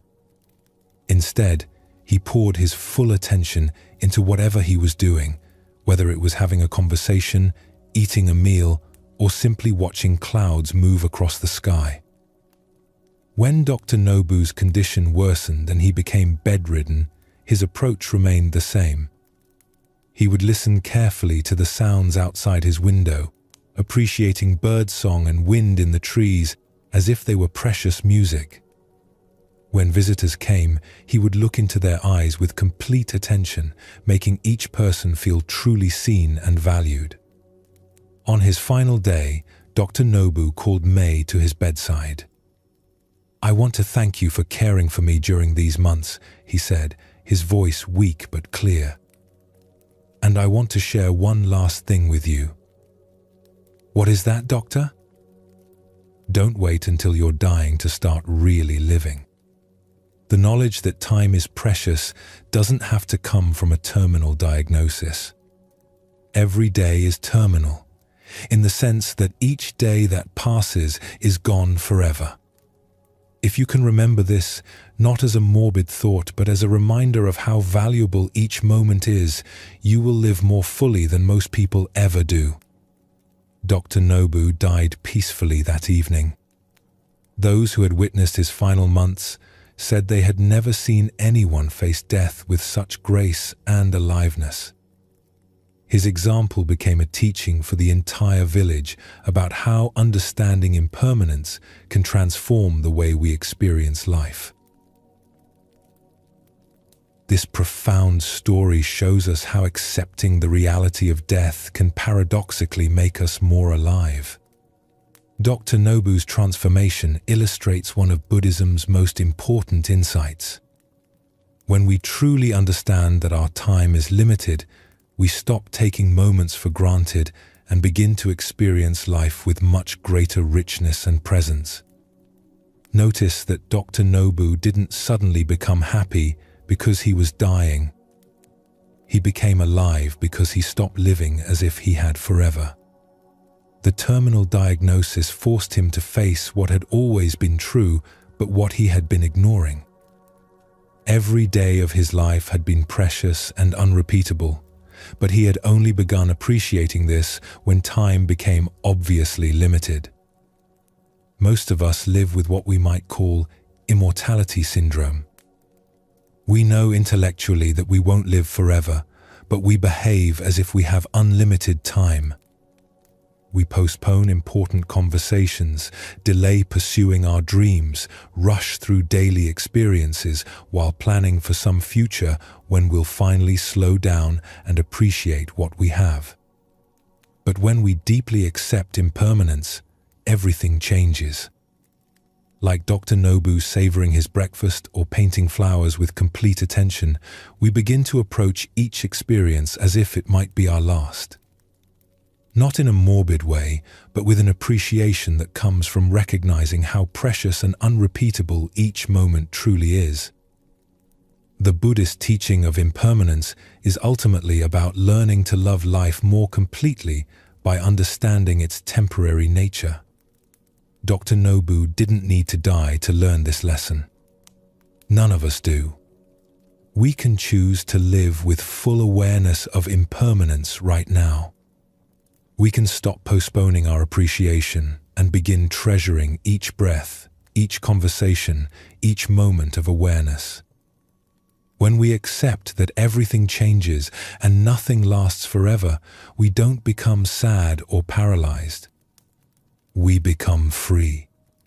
Free to be fully present. Free to love completely. Free to appreciate deeply. Free to live the life we have right now instead of the life we imagine we'll have someday. As you rest in this teaching now, feel how accepting impermanence creates both a tender awareness and a deeper appreciation for this moment. You don't need to wait for some crisis to begin treasuring your life. You can recognize right now that this breath is precious because you have a limited number of breaths. This moment is valuable because it will never come again. The wisdom of impermanence in Zen Buddhism is not meant to make us sad. It's meant to wake us up to the incredible gift of being alive right now. When we stop fighting against the natural flow of change and learn to appreciate each stage of life's unfolding, we find a peace and gratitude that no attempt to freeze time could ever provide. You have traveled far tonight through these ancient teachings. You have walked with masters and students, fishermen and gardeners, scholars and farmers. Each story has been a gift, offered freely, asking nothing in return except your presence. The wisdom you have encountered tonight is not something you need to memorize or hold tightly. These teachings will continue to work within you, gently reshaping how you meet each moment. Like seeds planted in fertile soil, they will grow in their own time, in their own way, without effort or forcing. You have learned about acceptance, about meeting reality as it is rather than as you wish it to be.